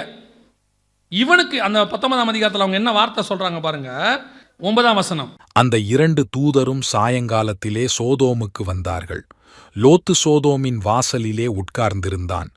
அவர்களைக் கண்டு லோத்து எழுந்து எதிர்கொண்டு தரை மட்டும் குனிந்து. அது என்னன்னா பாவத்தை அந்த 2 புருஷரை எதுக்கு வெளியே கூப்பிட்டாங்கன்னா பாவம் செய்ய கூப்பிட்டாங்க. இப்போ அவங்களுக்கு செய்யறதை விட உனக்கு என்ன செய்வேன்? அப்போனா லோத்துக்கே அங்கே என்ன இல்லை? சேஃப்டி இல்லை. அப்போ லோத்து என்ன பண்ணிட்டாரு? பாவம் அங்கே இருக்கு, அந்த பாவத்துக்கு நடுவில் நான் சர்வை பண்ணுவேன்னு சொல்லாமல் பாவத்திலிருந்து தன்னை என்ன பண்ணி கொண்டார்? கொஞ்சம் வேறுபடுத்திக்கிட்டு செப்பரேட் பண்ணிக்கிட்டு சோதோமின் வாசலில் போய் உட்காந்துக்கிட்டார், என்ட்ரன்ஸில் உட்காந்துக்கிட்டார். நீங்கள் ரட்சிக்கப்படுவதற்கு 2வது காரணம். உங்களை ஏன் ஆண்டவர் மீட்கணும்? வாசிங்க அப்போஸ்தலர் நடபடிகள் 2ஆம் அதிகாரம் 40வது வசனம் வாசிங்க. ஆக்ட்ஸ் 2:40 வாசிங்க. இன்னும் அநேக வார்த்தைகளாலும் சாட்சி கூறி மாறுபாடுள்ள இந்த சந்ததியை விட்டு விலகி உங்களை இரட்சித்துக் கொள்ளுங்கள் என்றும் புத்தி சொன்னான். வசனம் நல்ல கவனி. பேதுரு சொல்றாரு, மாறுபாடுள்ள இந்த சந்ததியை விட்டு விலகி. அப்ப ரட்சிக்கப்படுவதற்கு என்ன பண்ணணும்? மாறுபாடுள்ள சந்ததியை விட்டு விலகிடணும். கொஞ்சம் அப்படி உங்களை செப்பரேட் பண்ணிக்கணும், அவ்வளவுதான். இந்த செப்பரேஷன் லைஃப் வெரி இம்பார்ட்டன்ட். அதுவும் இந்த காலத்தில் கண்டிப்பாக. இன்னைக்கு எப்படி இருக்குது பார்க்கிறதுக்கு நாமளும் எப்படிப்பட்டவங்களா காணப்படுகிறோம்? சோதோமின் மக்களில் ஒருத்தராய் காணப்படுகிறோம். உலகத்துக்கு ஒத்த வேஷம் தரிக்க தொடங்கிருச்சு சபை. ரோமர் 12:1-2 சொல்லுது, உலகத்துக்கு ஒத்த வேஷம் தரிக்காமல். Separate life, differentiation. உலகத்துக்கு உங்களுக்கு என்ன இருக்கணும்? ஒரு மாறுபாடு இருக்கணும், ஒரு வித்தியாசம் இருக்கணும். அவங்களை விட்டு நீங்கள் விலகி இருக்கணும். அப்படின்னா என்ன? உலகத்தை விட்டே போயிடணுமா? இல்லை, அதோட அர்த்தம் அது இல்லை. அப்போ கேஜிஎஃப் விட்டு வெளியே போயிடணுமா? இல்லை, அதை சொல்லலை. அப்போ இந்தியா விட்டு வெளியே போயிடணுமா? இல்லை, அதையும் சொல்லலை. இங்கே தான் இருக்கணும். ஆனால் என்னை பார்க்கும்போது அவனுக்கும் எனக்கும் உள்ள வித்தியாசம் தெரியணும். நான் தேவனுடைய மனுஷங்கிற வித்தியாசம் எனக்கு தெரியணும். நான் தேவனுடைய பிள்ளைங்கிற வித்தியாசம் தெரியணும். நான் ஆவிக்குரியவங்கிற வித்தியாசம் எனக்கு தெரியணும். என்னை பார்த்தா சொல்லணும், இல்லை இவன் தேவ மனுஷன். உங்களுக்கு சொல்கிறேன், நீங்கள் கர்த்தருக்குள் இருந்து பாருங்க. உங்கள் ஸ்பிரிச்சுவல் லைஃப்பில் சொல்கிறேன், நல்லா கர்த்தருக்குள்ளே வாழ்ந்து பாருங்க. உங்கள் முகத்தை பார்க்கும் போதே ஒரு தேவ பிரசன்னம் உங்கள் முகத்தில் இருக்கும். உங்கள் முகத்தில் அது இருக்கும். அது எப்படிங்க கண்டுபிடிக்கிறது? கண்டுபிடிக்கிறதுன்றது ஆவிகளை பகுத்தறிகிற வரம். உங்களுக்குள்ளே ஆவியானவரும் அவனுக்குள்ளே இருக்கிற ஆவியானவரும் ஒரே ஆவியானவர். அவன் நீங்கள் நல்லா ஸ்பிரிச்சுவலாக இருந்தீங்கன்னா உங்கள் முகத்தை பார்க்கும் போதே ஸ்பிரிச்சுவலாக ஒரு சந்தோஷம் வரும். ஒரு ஸ்பிரிச்சுவல் உங்களுக்குள்ள காணப்படும். இன்றைக்கி அது இருக்கா? பார்க்க முடியுதா? ஒரு 30 வருஷத்துக்கு முன்னாடி நாங்கள் ஊழியக்காரங்களை பார்ப்போம். அன்றைக்கி இந்த மாதிரி பைபிள் காலேஜஸ்ஸு, சர்டிஃபிகேட்ஸு நிறையா இந்த மாதிரிலாம் கிடையாது. ரொம்ப படிப்பறிவு அதெல்லாம் கிடையாது. அன்றைக்குள்ள ஊழியக்காரங்களுக்கு தெரிஞ்சதெல்லாம் இயேசு கிறிஸ்து மட்டும்தான். படித்தவங்க இருந்தாங்க, படிக்காதவங்களும் இருந்தாங்க. சரிசம விகிதம். படிக்காதவங்க ஜாஸ்தி. ஆனால் அவங்ககிட்ட என்ன இருக்கும் தெரியுமா? அவங்க முகத்தில் ஒரு அபிஷேகம் இருக்கும். அவங்க முகத்தை பார்க்கும் போதே தெரியும், ஒரு அபிஷேகம் தெரியும், காணப்படும். மற்ற ஊழியக்காரங்களுக்கும் அவங்களுக்கு என்ன தெரியும்? ஒரு வித்தியாசம் தெரியும். இப்போ பாருங்கள், சீஷர்கள் 2 பேர் பேசிக்கிட்டே வரான். பேசிக்கிட்டே வரும்போது இயேசு திடீர்னு கூட வந்து பேசுகிறார். எம்மா ஊருக்கு போகும்போது அவங்க 2 பேர் பேசுனதுக்கும் இயேசு பேசுனதுக்கும் ஒரு வித்தியாசம் இருந்துச்சு. அவன் சொல்கிறான், அவர் பேசும்போது ஆவி நமக்குள் கொழுந்து விட்டு எரியவில்லையா? அவரோட அர்த்தம் என்ன அப்படின்னு கேட்டிங்கன்னா, அவர் பேசும்போது அந்த அபிஷேகத்தின் வார்த்தை எனக்குள்ளே இருக்கிற ஆவியை தூண்டி விடுது. ஒரு நல்ல ஆவிக்குரியனோட பழகுனீங்கன்னா அதான் நடக்கும். ஒரு நல்ல அபிஷேகம் உள்ளவனோட பழகுனீங்கன்னா அவன் அக்கினி உங்களை பற்றி எரியும். ஒரு ஆவிக்குரியனோட பழகுனீங்கன்னா அவன் பரிசுத்தம் உங்களுக்குள்ளே வரும். நான் ஊழியக்காரங்களை ரொம்ப, அதாவது எப்படின்னா, சில விஷயத்தை வச்சு ஈஸியாக கண்டுபிடிச்சிடலாம். என்னன்னு கேட்டிங்கன்னா, நீங்கள் கோச்சிக்காதீங்க. நேற்று இவரோட பேசிகிட்டே வந்தேன். நேற்று அவர் என்கிட்ட பேசுனது எல்லாமே பயங்கர ஸ்பிரிச்சுவல். நேற்றும் சொன்னேன் அதை நான். பயங்கர ஸ்பிரிச்சுவல், அபவுட் எட்டர்னல் லைஃப், நித்திய ஜீவனை பற்றி பேசிட்டு வந்தார் என்கிட்ட. இதே பாஸ்டரை 10 வருஷத்துக்கு முன்னாடியே நான் பார்த்துருக்கிறேன். நான் அவர் ஒரு 12 வருஷத்துக்கு மேலே பழகிட்டு இருக்கோம். ஆனால் அன்னைக்கு அவர் பேசுனதுக்கும் இன்னைக்கு அவர் பேசுறதுக்குள்ள ஸ்பிரிச்சுவல் அக்கினி பற்றி எரிகிறது. அவர் பேசுறது எல்லாமே மோர் ஸ்பிரிச்சுவல் வேர்ட் ஆஃப். அவர் இங்கே இருக்கிறதுனால உங்களுக்கு நான் சொல்கிறேன், அந்த மாதிரி உங்களுக்குள்ளேயும் வரும்.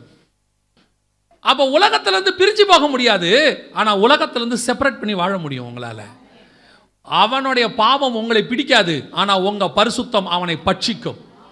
உங்களுக்குள்ள இருக்கிற ஸ்பிரிச்சுவாலிட்டி அவனை மாற்றும். உங்களுக்கு இருக்கிற வசனத்தாகவும் அவனை பற்றி எரியும். உங்களை பார்க்கும்போது கேட்பான், உன் முகத்தில் ஒரு சந்தோஷம் இருக்குதே அது எப்படின்னு கேட்பான். உன் முகத்தில் ஒரு உங்கள்கிட்ட பேசினா ஒரு சந்தோஷம் வருது அது எப்படின்னு கேட்பான். அது வரணும். அதுதான் டிஃப்ரென்சியேஷன். நீ சோதோமுக்குள்ளே எல்லாரோடையும் உட்காந்துக்கிட்டீங்கன்னா அந்த ஆவி தான் உங்களுக்குள்ளே இருக்கும். நீ அப்படியே உன்னை தனிமைப்படுத்தி தேவனோட உட்காந்து பாருங்க, நீ நீதிமானாய் மாறி இருப்பாய். அதனால தான் வசனம் சொல்லுது, நீதிமான ஆகிய லோத்து. நான் ஏன் நீதிமான்? பாவம் ஒரு காலத்தில் பாவம் என்பது வெறுக்கப்பட்டது. நம்ம தாத்தாக்கள் காலத்தில் பாவத்தை சர்ச்சில் என்ன பண்ணுவாங்க? வெறுப்பாங்க. நாட் அலவுட் சர்ச்சுக்குள்ள. அதுவும் அந்த காலத்து ஊழியக்காரங்களாம் ரொம்ப தயவதாட்சணியுமே பார்க்காம பேசுவாங்க. ஏஞ்சி வெளியே போ அப்படிம்பாங்க. ஒரு முடி ஒழுங்காக வெட்டாட்டி வெளியே எழுந்து போக சொல்லுவாங்க அந்த காலத்தில் ஊழியக்காரங்க. அதுக்கப்புறம் ஒரு பீரியடுக்கு அப்புறம் பாவம் சகித்து கொள்ளப்பட்டது. என்ன வேறு வழி இல்லை, இல்லைன்னா அப்படி சர்ச்சு நடக்காது, என்ன பண்ணுறது அப்படின்னு. இப்போது பாவம் விரும்பப்படுகிறது. இன்னைக்கு இருக்கிற ஜென்ரேஷனுக்கு எது பாவம்னு தெரியாது, எது பரிசுத்தம்னு தெரியாது. ரெண்டும் ஒரே மாதிரி தான் இருக்கு. அவனுக்கு எப்படி டிஃப்ரென்ஷியேட் பண்ணி சொல்லி கொடுக்குறதே தெரில. அவன் கேட்குறான், இதில் என்ன தப்பு? உடனே 2 ஊழியக்காரனை மாட்டில் எடுத்துக்கிறான். அவர் இப்படி பண்ணுறாருல்ல. அவர் ஒரு பிள்ளைய சொன்னேன் சர்ச்சில், என்னப்பா நீ இந்த மாதிரி ட்ரெஸ் பண்ணிட்டு வந்திருக்கிற சர்ச்சுக்கு. அது சொல்லிச்சு, எங்கள் பாஸ்டர் மகன் இதே மாதிரி ஒன்று போட்டுருந்துச்சு, அதை தான் நான் வாங்கினேன்னுச்சு. இப்போ நான் யாரை போய் கேட்குறது? கேட்க முடியாது. ஏன்னா பாஸ்டராலே கேட்க முடியாது. ஏன்னா பாஸ்டருக்கே அது தப்புன்னு தெரியாது. அவரை கேட்டால் அவர் என்ன சொல்வார்? நான் யூஎஸ் போயிருந்தபோது அங்கே இருக்கிற பாஸ்டருடைய மக போட்டிருந்தா யூஎஸோடைய பாஸ்டர் மக போடலாம். ஏன்னா அது யூஎஸ் கலாச்சாரம். உடனே இவங்க சொல்லுவாங்க, ஒரே தேவன் தானே, அங்கே இருக்க சபையும் ஒன்னே தானே, டெய்லி பர்கர் தின்ன, ஏன் அங்கே மட்டும் சோறு சாப்பிட்ற? டெய்லி பர்கர் தின்னு, அதை முழுங்க முடியாதுல்ல. அதை முழுங்க முடியாதுன்னா இதுவும் முழுங்க முடியாது. ஒவ்வொரு ஊருக்கு ஒரு கல்ச்சர் இருக்கு. அந்தந்த ஊருக்கு ஏற்ற மாதிரி தான் நாம் வெளியே இருக்கிறோம். உள்ளுக்குள்ளே நாம் ஒரே கிறிஸ்துவை ஆராதிக்கிறோம். அவ்வளோதான். அவங்க ட்ரெஸ் பண்ணுற மாதிரி நான் பண்ணுவேன். என்ன சொல்கிறேன்னா, உங்களை குற்றமாக சொல்லலை, உங்களை பார்க்கும்பொழுது கிறிஸ்துவின் சாயல் ஒன்று வெளிப்படுதில்ல. இப்போது சிலருக்கு இடர் உண்டாக்காதபடிக்கு இருந்துக்கோங்கன்றார் பவுல். அவர் என்ன சொல்கிறார்? ஒருத்தர் மாம்சம் சாப்பிடாதவன் இருந்தால் அவன் எதில் நீ என்ன பண்ணாத? அது ஏன் மாம்சம் சாப்பிடக்கூடாது? இயேசு கிறிஸ்துவே மீன் சாப்பிட்டு இருக்கிறார். இயேசு கிறிஸ்து இஸ்ரவேலில் மீன் சாப்பிட்டார். அதுவே இயேசு கிறிஸ்து காசிக்கு வந்தால் மீன் சாப்பிட மாட்டார். அங்கே இருக்கிறவனுக்கு சுவிசேஷம் சொல்லும்போது என்ன சொல்லுவார்? அவனுக்கு ஏற்ற மாதிரி தான் சொல்லுவார். பவுல் அதுதான் எழுதுறாரு. ஒருத்தர் மாம்சம் சாப்பிட மாட்டான்னா உங்களை என்ன செய்யாத, மாம்சம் சாப்பிடாதேங்கிறாரு. கேஎஃப்சிக்காரன் இப்போ திறந்துருக்கிறான் காசியில், கேஎஃப்சி வெஜ்ஜு. நீங்கள் போய் பாருங்க, பார்த்தீங்களா? நியூஸ் பார்த்தீங்களா? காசியில் கேஎஃப்சிக்காரங்க கடை திறந்துருக்கான், ஃபஸ்ட்டு கடை. அதுக்கு பேர் என்னன்னா கேஎஃப்சி வெஜ்ஜு. கேஎஃப்சினா என்ன?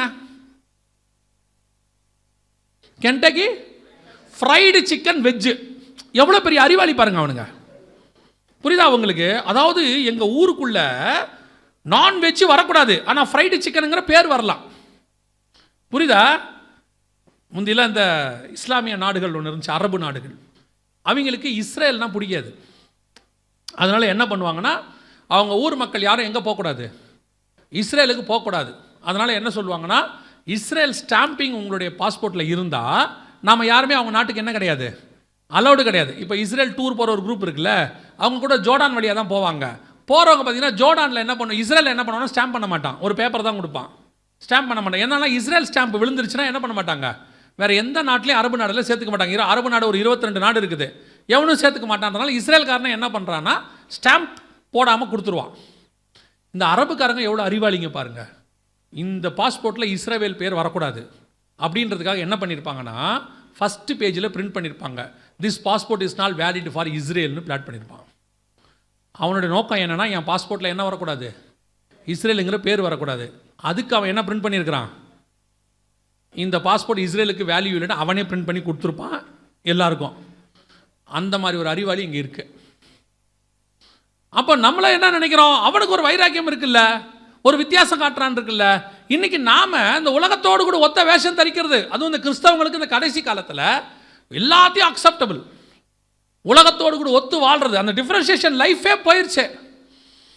சபை என்பது உலகத்திலிருந்து வேறுபட்ட இடம். புரியுதா உங்களுக்கு? சர்ச்னா என்னன்னு கேட்டிங்கன்னா, it's not a religious site. இது ஒரு மத இடம் கிடையவே கிடையாது. It's a spiritual site. இது ஆவிக்குரிய இடம். மத இடமா இருந்துச்சுன்னா இன்னொரு மத இடம் மாதிரி இது ஒரு மத இடம், ஒரு பிரயோஜனம் இல்லை. இது ஸ்பிரிச்சுவல் சைட். இப்போ ஆண்டவர் என்ன பண்ணுறாரு, உங்களை வெளியே இருந்து வேறு பிரித்து உள்ளே கொண்டு வந்து உட்கார வச்சிருக்கிறார். புரியுதா? இப்போ வயக்காட்டிலேருந்து நெல்லெல்லாம் அடித்து கோதுமை மணியை சேர்த்து கொண்டு வந்து ஒரு கொடவுன்குள்ளே வைப்பாங்க. எதுக்குன்னா நாளைக்கு வண்டி ஏற்றி ஊருக்கு அனுப்பணும். அந்த மாதிரி இது ஒரு டிஃபரன்ஷியேட் பண்ணுற இடம். இப்போ நீங்கள் என்ன நினைக்கிறீங்க இங்கே உள்ளவங்கன்னா, உலகத்தான் எப்படி பண்ணுறான், ஏன் எங்களை பண்ண விட மாட்டீங்க, அவங்கள மாதிரி நாங்கள் ஏன் ட்ரெஸ் பண்ணக்கூடாது, அவனை மாதிரி நான் ஏன் முடி வெட்டிக்கக்கூடாது, அவனை மாதிரி நான் ஏன் ஆடக்கூடாது, ஓடக்கூடாதுன்னா ஓடக்கூடாது. ஏன்னா அது அவன், இது நான். என்னுடைய டிசைன் வேற, அவன் டிசைன் வேற. நான் பரலோகத்திற்கென்று வேறு பிடிக்கப்பட்டிருக்கிறபடியினாலே இங்கே டிஃபரன்சியேஷன் லைஃப் தான் வாழ்க்கை. இதான் மெத்தடு. நீங்கள் இங்கே வந்துருங்க, அமெரிக்கன் எம்பசி இங்கே இருக்கும், பெங்களூரில் இருக்குன்னு நினைக்கிறேன். அமெரிக்கன் எம்பசி இங்கே இருக்குது. அமெரிக்கன் எம்பசியில் இருக்கிறவர் அமெரிக்காவுக்கு தான் அவருக்கு சம்பளம் கொடுக்குது, அமெரிக்காவுக்கு தான் அவர் ரிப்போர்ட் கொடுப்பாரு, எல்லாம் ஓகே தான். அதனால் அவர் பெங்களூர் டிராஃபிக்கில் அமெரிக்கா மாதிரி நான் லெஃப்ட் ஹேண்ட் சைடு தான் ஓட்டு வேணால் ஒத்துக்க முடியுமா? See we are American citizen. நான் வந்து அமெரிக்கா, நீ எங்கே வேணால் வேலை பாரு தம்பி, நீ இங்கே இருக்கும் போது இந்தியனுக்கு என்ன செய்ய, கீழ்பட்டுரு. அதே தான் நான் இங்கே இருக்கிறேன், ஆனால் அமெரிக்காவுக்கு வேலை பார்க்குறேன். ஆண்டவர் என்ன டிஃப்ரென்ஷியேட் பண்ணி எம்பசிக்குள்ளே வச்சுருக்கிறாரு. என் வாழ்க்கை முறை வேறு, என்னுடைய காரியங்கள் வேறு. இன்றைக்கி சபை என்ன விரும்புது? அவனை மாதிரியே, உலகத்து மாதிரியே ஒத்த வேஷம். நான் சோதம்குள்ளே இருந்துக்கிறேன், சோதம் மாதிரியே வாழ்ந்துக்கிறேன். ஆனால் என்ன, அவங்க செய்கிற பாவத்தை நான் செய்ய மாட்டேன். இப்போ தூரத்துலேருந்து ஒருத்தன் பார்க்குறவனுக்கு எப்படி இருக்கும்? அடிக்கடி இந்த உதாரணத்தை சொல்லுவோம். நிறைய பேர் இந்த நம்ம பசங்க இருக்கானுங்க, வாலிப பசங்க, அவங்களுக்குலாம் ஒரு சுயப்பெருமை உண்டு. என்ன சுயப்பெருமை தெரியுமா? இந்த கூட காலேஜில் படிக்கிற பசங்கள்லாம் குடிக்க போயிடுவானுங்க, இவனையும் கூப்பிட்டு போவாங்க. ஆனால் இவன் என்ன செய்ய மாட்டான், குடிக்க மாட்டான். ஏன்னா இவன் பரிசுத்தவான் இல்லை, அதனால் இவன் என்ன செய்ய மாட்டான், குடிக்க மாட்டான். நேராக போய் அங்கே போய் உட்காந்துட்டு கொக்கோ கோலா தான் குடிப்பான், வேற ஒன்றும் குடிக்க மாட்டான், கொக்கோ கோலா தான் குடிப்பான். வந்து நம்மக்கிட்ட பெருமையாக சொல்வான், இது எல்லாரும் குடித்தாங்க, நான் மட்டும் குடிக்கல தெரியுமா, நான் வெறும் கொக்கோ கோலா தான் குடித்தேன். Very good. இந்த தூரத்துலேருந்து ஒரு 10 பேர் பார்த்துருப்பான். இந்த 10 பேரை அவன் என்ன பார்த்துருப்பான்? அங்கே பாருங்கள், 9 பாவிகளும் ஒரு நீதிமானும் உட்கார்ந்துருக்கிறார், அவர் தலைக்கு மேலே ஒரு ஒளிவட்டம் இருக்குது பாருங்கள், அப்படியே சொல்லியிருப்பான். சொல்லும் போது என்ன சொல்லியிருப்பான்? அந்த 10 பரதேசி உட்காந்துருக்கு பாரு, அப்படி தானே சொல்லியிருப்பான். நீ கரெக்டாக பண்ணலப்பா, 9 பேர் தான் கரெக்டாக பண்ணான், நீ கரெக்டாகவே பண்ணலை. ஆனால் சொல்லும் போது என்ன சொன்னான்? அதுக்கு தான் இயேசு சொன்னார், கொஞ்சம் விலகி உட்காந்துக்க, இப்போ நீ 2 டேபிள் தள்ளி தனியாக உட்காந்துரு. இப்போ என்ன சொல்லியிருப்பான்? அதுவும் வாலிபன் தான், இதுவும் வாலிபன் தான். அந்த 9 பையன் என்ன ஆட்டம் போடுது, அந்த ஒரு பையன் மட்டும் பாருங்கள் எவ்வளோ அமைதியாக உட்காந்துருக்கான். இதைத்தான் நாங்கள் எதிர்பார்க்கிறோம், வேற ஒன்றும் இல்லை. That's it. நீ என்ன சொல்கிற? நீங்கள் வெளியே பார்க்காதீங்க, உள்ளே பாருங்க. ஆண்டவர் சொல்றார், நான் உள்ள அப்புறம் பார்த்துக்கிறேன், எனக்கு தெரியும் உள்ளே பார்க்க.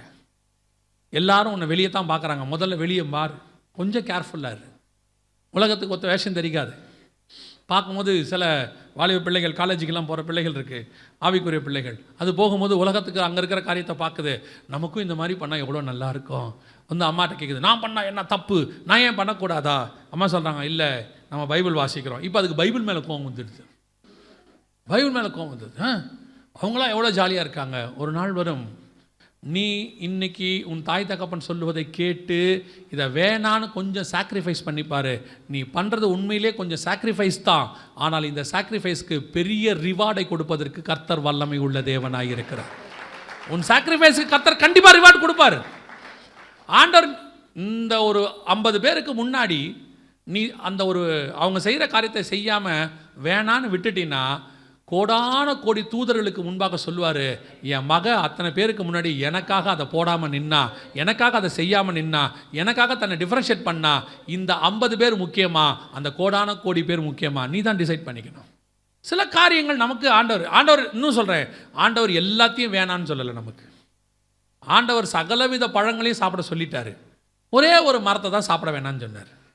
இப்போ நமக்கு என்னென்னா, ஏன் அந்த ஒன்று வேணாம், எல்லாரும் அந்த ஒன்று தான் சாப்பிட்றாங்க, நானும் சாப்பிடுவேன். ஆண்டவர் சொன்னார், நான் தான் எல்லாம் கொடுத்துருக்குறேனே.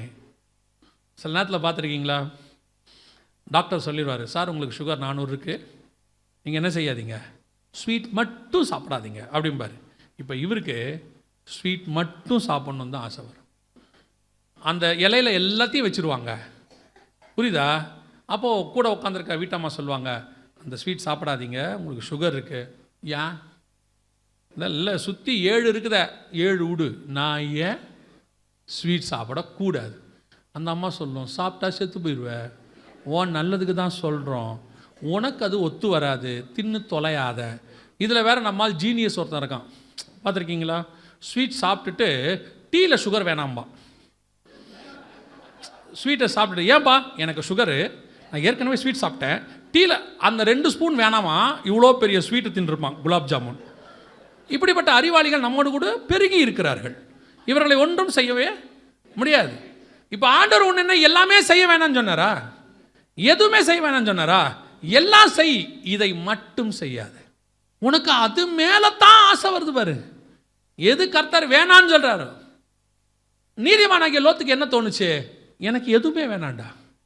ஏன் இவனுங்க, நீங்கள் என்ன நினைக்கிறீங்க? சோதோம்னா நீங்கள் ஏதோ சும்மா ஒரு கஷ்டப்படுற ஒரு கிராமம், சின்ன கிராமம் அப்படி நினைக்கிறீங்களா? மிக செழிப்பான ஒரு சிட்டி, லாஸ் வேகஸ் மாதிரி ஒரு சிட்டி அது. எசேக்கியேல் புஸ்தகம் 16ஆம் அதிகாரம், எசேக்கியேல் புஸ்தகம் 16 49வது வசனம் வாசிங்க. நல்ல கவனிங்க. கர்வமும் என்ன திரட்சி? ஆகார திரட்சினா என்ன அர்த்தம் தெரியுமா? Excess of food. ஆகார திரட்சியும் நிர்விசாரமான சாங்கோபமாகிய இவைகளே உன் சகோதரியாகிய சோதோமின் அக்கிரமம். எப்படி இருக்கு சிட்டி? எப்படி இருக்கு? நிர்விசாரம், சாங்கோபம், பயங்கர ஜாலி, என்டர்டைன்மெண்ட் சிட்டி. சாப்பாட்டுக்கு ஒரு குறை கிடையாது, நிர்விசாரம். நீங்கள் நினச்சிக்கிட்டீங்களா சோதம்னா ஏதோ சின்னதுன்னு? இல்லை. இன்னைக்கு இருக்கக்கூடிய லாஸ் வேகஸ் மாதிரி ஒரு பாவத்தினுடைய சிட்டி, சின் சிட்டி.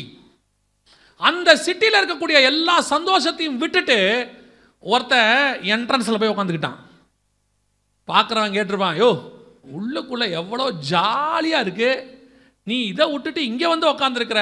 அவன் சொல்லுவான், உள்ளுக்குள்ளே இருக்கிற அவ்வளோ ஜாலியும் ஒரு நாள் ஒழியும், நான் உட்காந்துருக்க இந்த இடம் மட்டும் தப்பிச்சிடும். சில நேரத்தில் கேட்பாங்க, நாங்கள்லாம் ஜாலியாக அங்கே போகிறோம், இங்கே போகிறோம், என்டர்டெயின்மெண்ட் போகிறோம், சாயங்காலம் அவுட்டிங் போகிறோம், வீக்கெண்டில் டேட்டிங் போகிறோம், அது போகிறோம், இது போகிறோம், நீ மட்டும் சர்ச்சுன்னு போறிய. நீ போகிற இடம் எல்லாம் சோதோம், ஒரு நாள் அழியும். நான் போகிற இடம் சோதோமின் வாசல், அது ஒரு நாளும் அழியாது. இது வானத்தின் வாசல், என்னை காப்பாற்றி மேலே கொண்டு போயிடும். இது சில நேரத்தில் நம்ம டிஃபரன்ஷியேட் பண்ணி உட்காரும் போது கொஞ்சம் கஷ்டமாக தான் இருக்கும் மற்றவங்களுக்கு. ஏன்? நமக்கே இருக்கும், நமக்கே தோணும். சர்ச்சுன்னு சொல்கிறாங்க, மீட்டிங்ன்றாங்க, இங்கே வந்து உட்கார வச்சுக்கிறாங்க.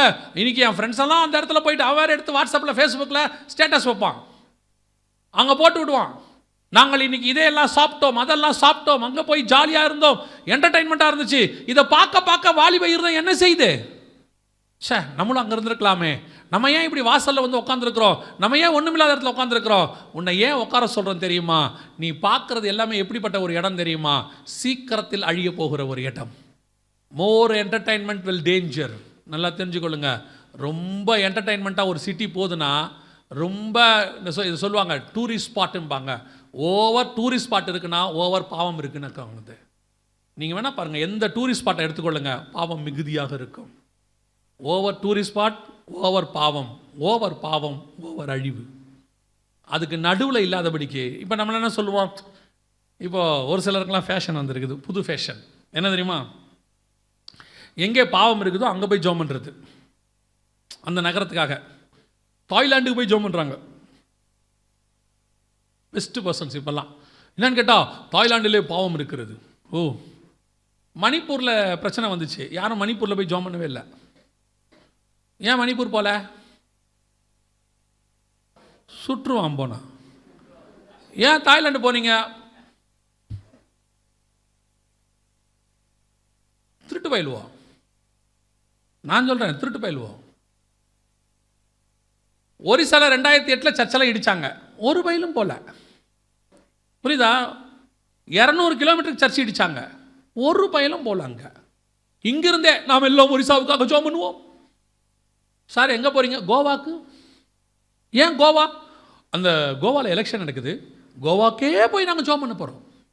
ஏன் கோவாக்கே போகிற? அங்கிருந்து ஜோம் பண்ணால் தான் கோவா ரட்சிக்கப்படும். வாங்க எல்லாம் மணிப்பூர் போகலாம். இல்லை, ஆண்டவர் தேவ சித்தம் இல்லை, இருதயத்தில் ஏவலை. என்ன சொல்கிறார்? கோளாறுலேயே ஜோம் பண்ண. உனக்கு கோளாறு, கவனிச்சுக்கொள்ளுங்க. மனுஷனை ஏமாத்திடலாம், யாரை ஏமாற்ற முடியாது? கர்த்தரை ஏமாற்ற முடியாது. மனுஷனுடைய இருதயம் எவ்வளவு கேடு உள்ளது, திருக்குள்ளதுன்றது ஆண்டவருக்கு நல்லா தெரியும், நல்லா தெரியும். நீ எதை விரும்புகிற, எதை விரும்பலை, ஆண்டவருக்கு நல்லா தெரியும். நம்மால் சிலர்லாம் பார்த்துருக்கீங்களா? அவனுக்கு பிடிக்காததை நீங்கள் தட்டில் வச்சிங்கன்னா போதும் கையை வச்சு மூடிடுவான். அதை வைக்கவே விட மாட்டான் தட்டில், சாப்பாடு நீங்கள் சாப்பிடும் போது. ஆனால் அவனுக்கு பிடிச்சதை நீங்கள் வைக்க போகிறீங்கன்னா போதும்பான், கை பின்னாடி வந்துடும். அவன் அர்த்தம் என்ன? வச்சிருன்னு அர்த்தம். புரியுதா உங்களுக்கு? நீங்கள் பார்த்துருக்கீங்களா? நான் ஒரு 20 வருஷமாக சாப்பாடு போகிறேன் எல்லார் வீட்டுக்கும், எனக்கு தெரியும். அப்படியே பார்ப்பேன். அவனுக்கு உண்மையிலே பிடிக்கலன்னா வைக்க விட மாட்டான், கை வச்சு மூடிடுவான். போதும் போதும், வேணாம் எனக்கு வேணாம் அப்படின்பா. ஒரு நல்ல லெக் பீஸ் வருதுன்னு வச்சுங்க, ஐயோ போதும் இல்லை போதும்.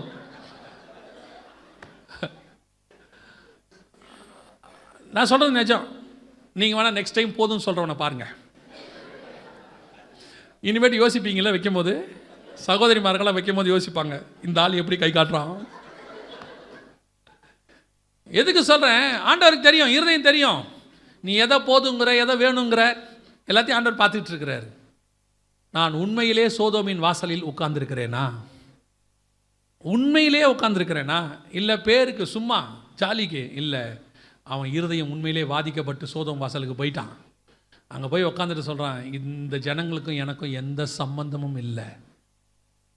இல்லைப்பா, உள்ளே இருக்கிறவெல்லாம் பணக்கார ஊழியக்காரன், எனக்கு சம்மந்தம் இல்லை. உள்ளே இருக்கிறதுலாம் பெரிய பெரிய சர்ச்சு, எனக்கு சம்மந்தம் இல்லை.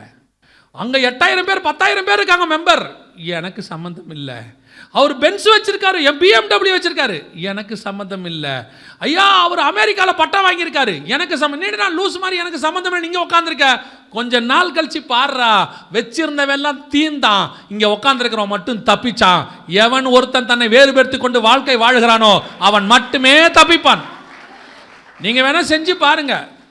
உங்ககிட்ட இருக்கக்கூடிய பிடிவு, எம்டிவு, பிஷப்பு, உங்ககிட்ட இருக்கக்கூடியதான டாக்டரு, இன்ஜினியரிங் எல்லாத்தையும் வச்சுக்கோங்க. உங்களுக்கு நல்ல நியாய தீர்ப்பு வரும்போது தலைக்கு மேலே வச்சு பிடிங்க, நான் எம்டிவ், நானோ பிடிவ். ஆண்டவர் சொல்வார், ஃபஸ்ட்டு அவனை போடு. ஏன் பிடிவ எம்டிவ நான் குறையா சொல்லலை, அது உன்னை நியாய தீர்ப்பில் காப்பாற்றாது. உன் வேறுபாடு உள்ள வாழ்க்கை மட்டும்தான் உன்னை நியாய தீர்ப்பில் காப்பாற்றும். திருப்பியும் சொல்கிறேன், படிக்கிறத நான் கேவலமாக சொல்லவே இல்லை, தப்பாக எடுத்துக்காதீங்க. படித்ததுனாலே நான் பரலோகத்துக்கு போயிடுவேன்னா கிடையாது, நோ சான்ஸ்.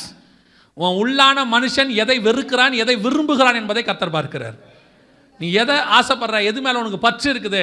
நம்மளால் நான் சொன்ன பாருங்க, அந்த மாதிரி தான். வெளியே உள்ள பற்று வச்சுக்கிட்டு வெளியே பார்ப்பான். அதனால தான் கர்த்தர் சொல்கிறாரு, அவன்லாம் உன் முகத்தை பார்க்குறான், நான் மட்டும்தான் உன் இருதயத்தை பார்க்குறேன். அவனுக்கு தெரியும், ஆண்டவருக்கு தெரியும் நல்லா. ரெண்டாவது, லோத்துக்கிட்ட இருந்த மிக முக்கியமான ஒரு காரியம், தன்னை டிஃபரன்ஷியேட் பண்ணி கொண்டான். இப்போ லோத்துக்கிட்ட இல்லாத ஒரு காரியத்தை நம்ம பார்க்க போகிறோம். கர்த்தர் அவனை ரட்சித்துட்டாரு, ஆனால் அவங்ககிட்ட இருந்ததான ஒரு பெரிய ட்ராபேக். இப்போ என்ன சொன்னாங்க பாருங்க, வாசிங்க. ஆதியாகமத்தின் புஸ்தகம் 19ஆம் அதிகாரம் 10-11 வாசிங்க. அப்பொழுது அந்த புருஷர்கள் தங்கள் கைகளை வெளியே நீட்டி லோத்தை தங்கள் அண்டைக்கு வீட்டுக்குள் இழுத்துக்கொண்டு கதவை பூட்டி தெருவாசலிலிருந்த சிறியோரும் பெரியோருமாகிய மனிதருக்கு குருட்டாட்டம் பிடிக்க பண்ணினார்கள். அப்பொழுது அவர்கள் வாசலை தேடி தேடி அலுத்துப் போனார்கள். பின்பு அந்த புருஷர் லோத்தை நோக்கி, இவ்விடத்தில் இன்னும் உனக்கு யார் இருக்கிறார்கள்? மருமகனாவது, உன் குமாரராவது, உன் குமாரத்திகளாவது, பட்டணத்தில் உனக்குரிய எவர்களாவது இருந்தால் அவர்களை இந்த ஸ்தலத்திலிருந்து வெளியே அழைத்து கொண்டு போ. நல்லா கவனிங்க. மூணாவது, லோத்துவை பார்த்து அவர்கள் சொன்ன ஒரு வார்த்தை என்ன தெரியுமா? இப்போ நான் உன்னை காப்பாற்ற போகிறேன், நீ போக போகிற, ஆனால் போகும்போது உன் கூட நீ யாரை கூட்டிகிட்டு போகிற? போகும்போது உன் கூட யாரை கூட்டிகிட்டு போகிற? இந்த பட்டணத்தில் உனக்கு யார் இருக்கிறார்கள்? குமாரராவது குமாரத்தியாவது இருக்கிறாங்களா? உனக்கு வேற யாராவது, வசனம் அழகாக இருக்கும், வேற யாராவது இருக்கிறார்களா?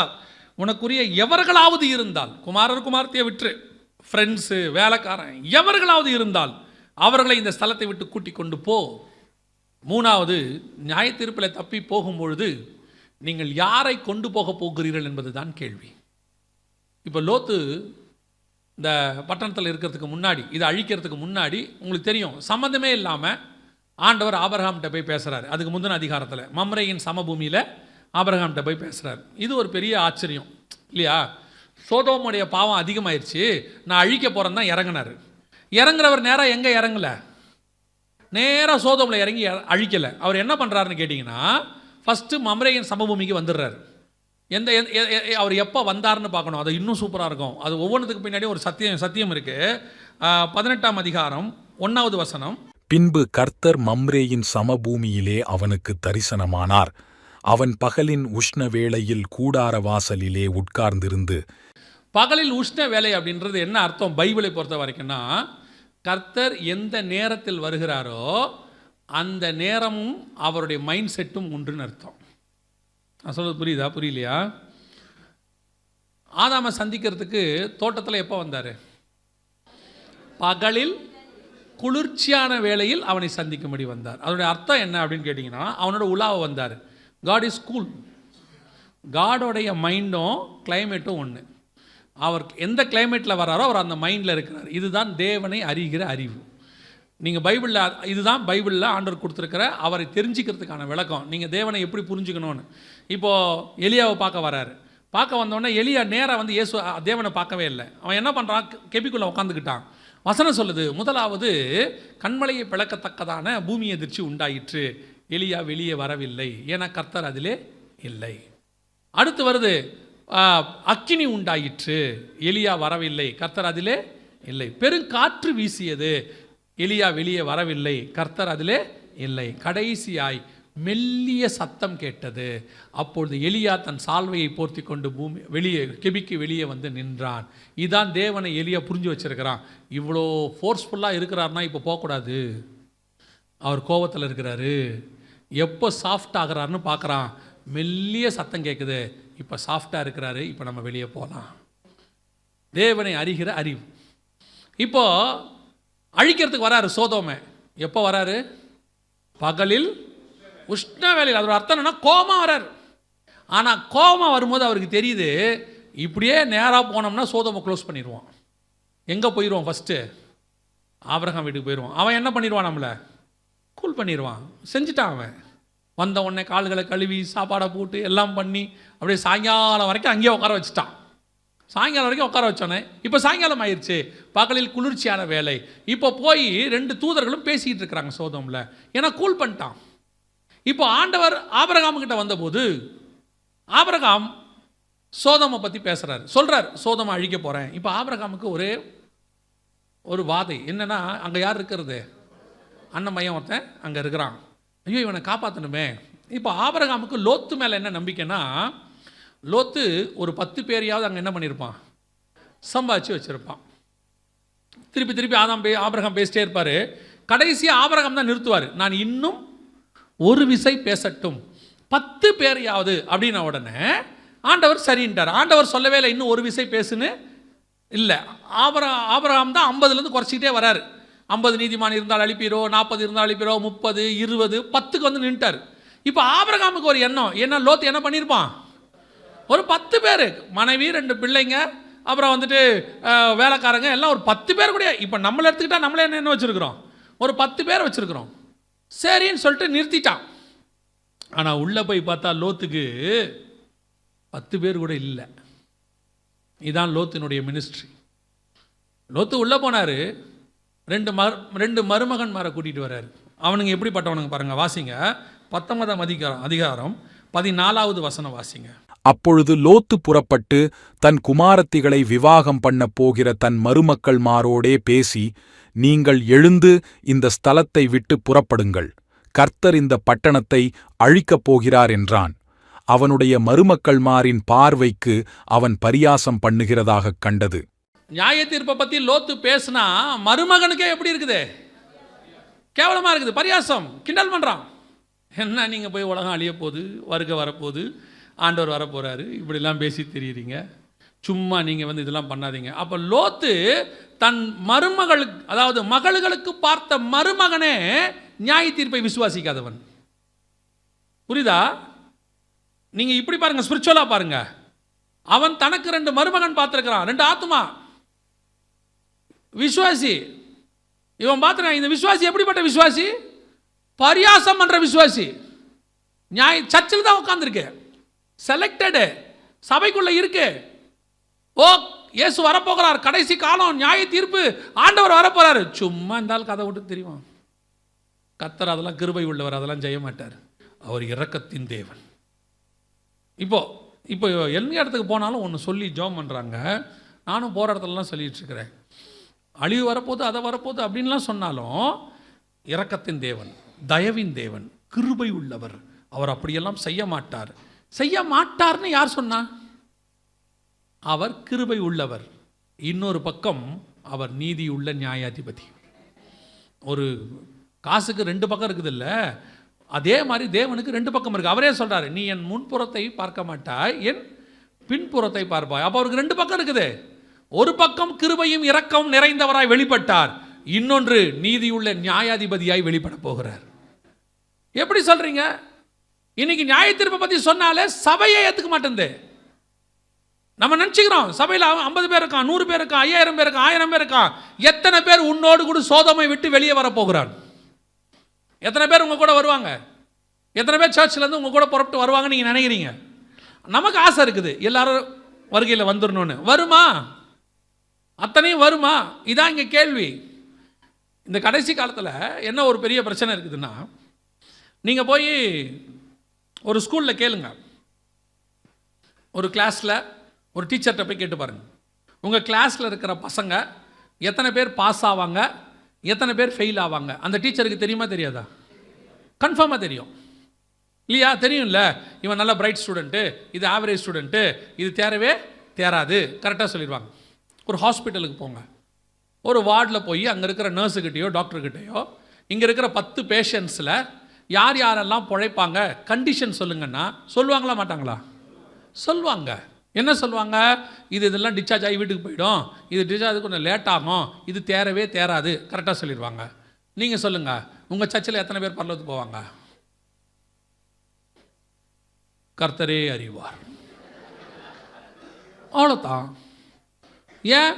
அது எப்படி நமக்கு தெரியும் பரலோகத்துக்கு போகிறத பற்றி? பரலோகத்துக்கு போகிறத பற்றி எலியாவுக்கு தெரியுமா தெரியாதா? தெரியுமா? எலியா போகிறது எலிசாவுக்கு தெரியுமா தெரியாதா? தெரியுமா? எலியா போகிறது அந்த ஊரில் இருக்கிற தீர்க்கதரிசிகள் புத்திரருக்கு தெரியுமா தெரியாதா? அது எப்படி தெரியுது? நீங்கள் போகிறது உங்களுக்கு தெரியுமா? நீங்கள் பரலோகத்துக்கு போவீங்களா மாட்டீங்களா? கண்டிப்பாக போவோம். இல்லை சொல்லணும் போகணும், இன்னும் இந்த பாவம்லாம் இருக்குது, போவோமா? கையை தூக்கிடுவான். அதெல்லாம் உடனே சபையில் கையை தூக்கிறதுக்கு அஞ்சறது கிடையாது. ஏன் கை தூக்குறோன்னு அவனுக்கே தெரியாது. நீ கொஞ்சம் ஃப்ளோவில் எவன் வேணா போக மாட்டான்னு கேட்டு அவனை ப்ரைஸ் எல்லாம் ஆடும்பா. கையை தூக்கிறதுக்கு இங்கே ஆள் ரெடி. நீங்கள் போவீங்களா? போகணும். போவோமா அப்படின்னு இப்போதைக்கு சொல்ல முடியாது. சரி, உங்களை விட்டுருங்க.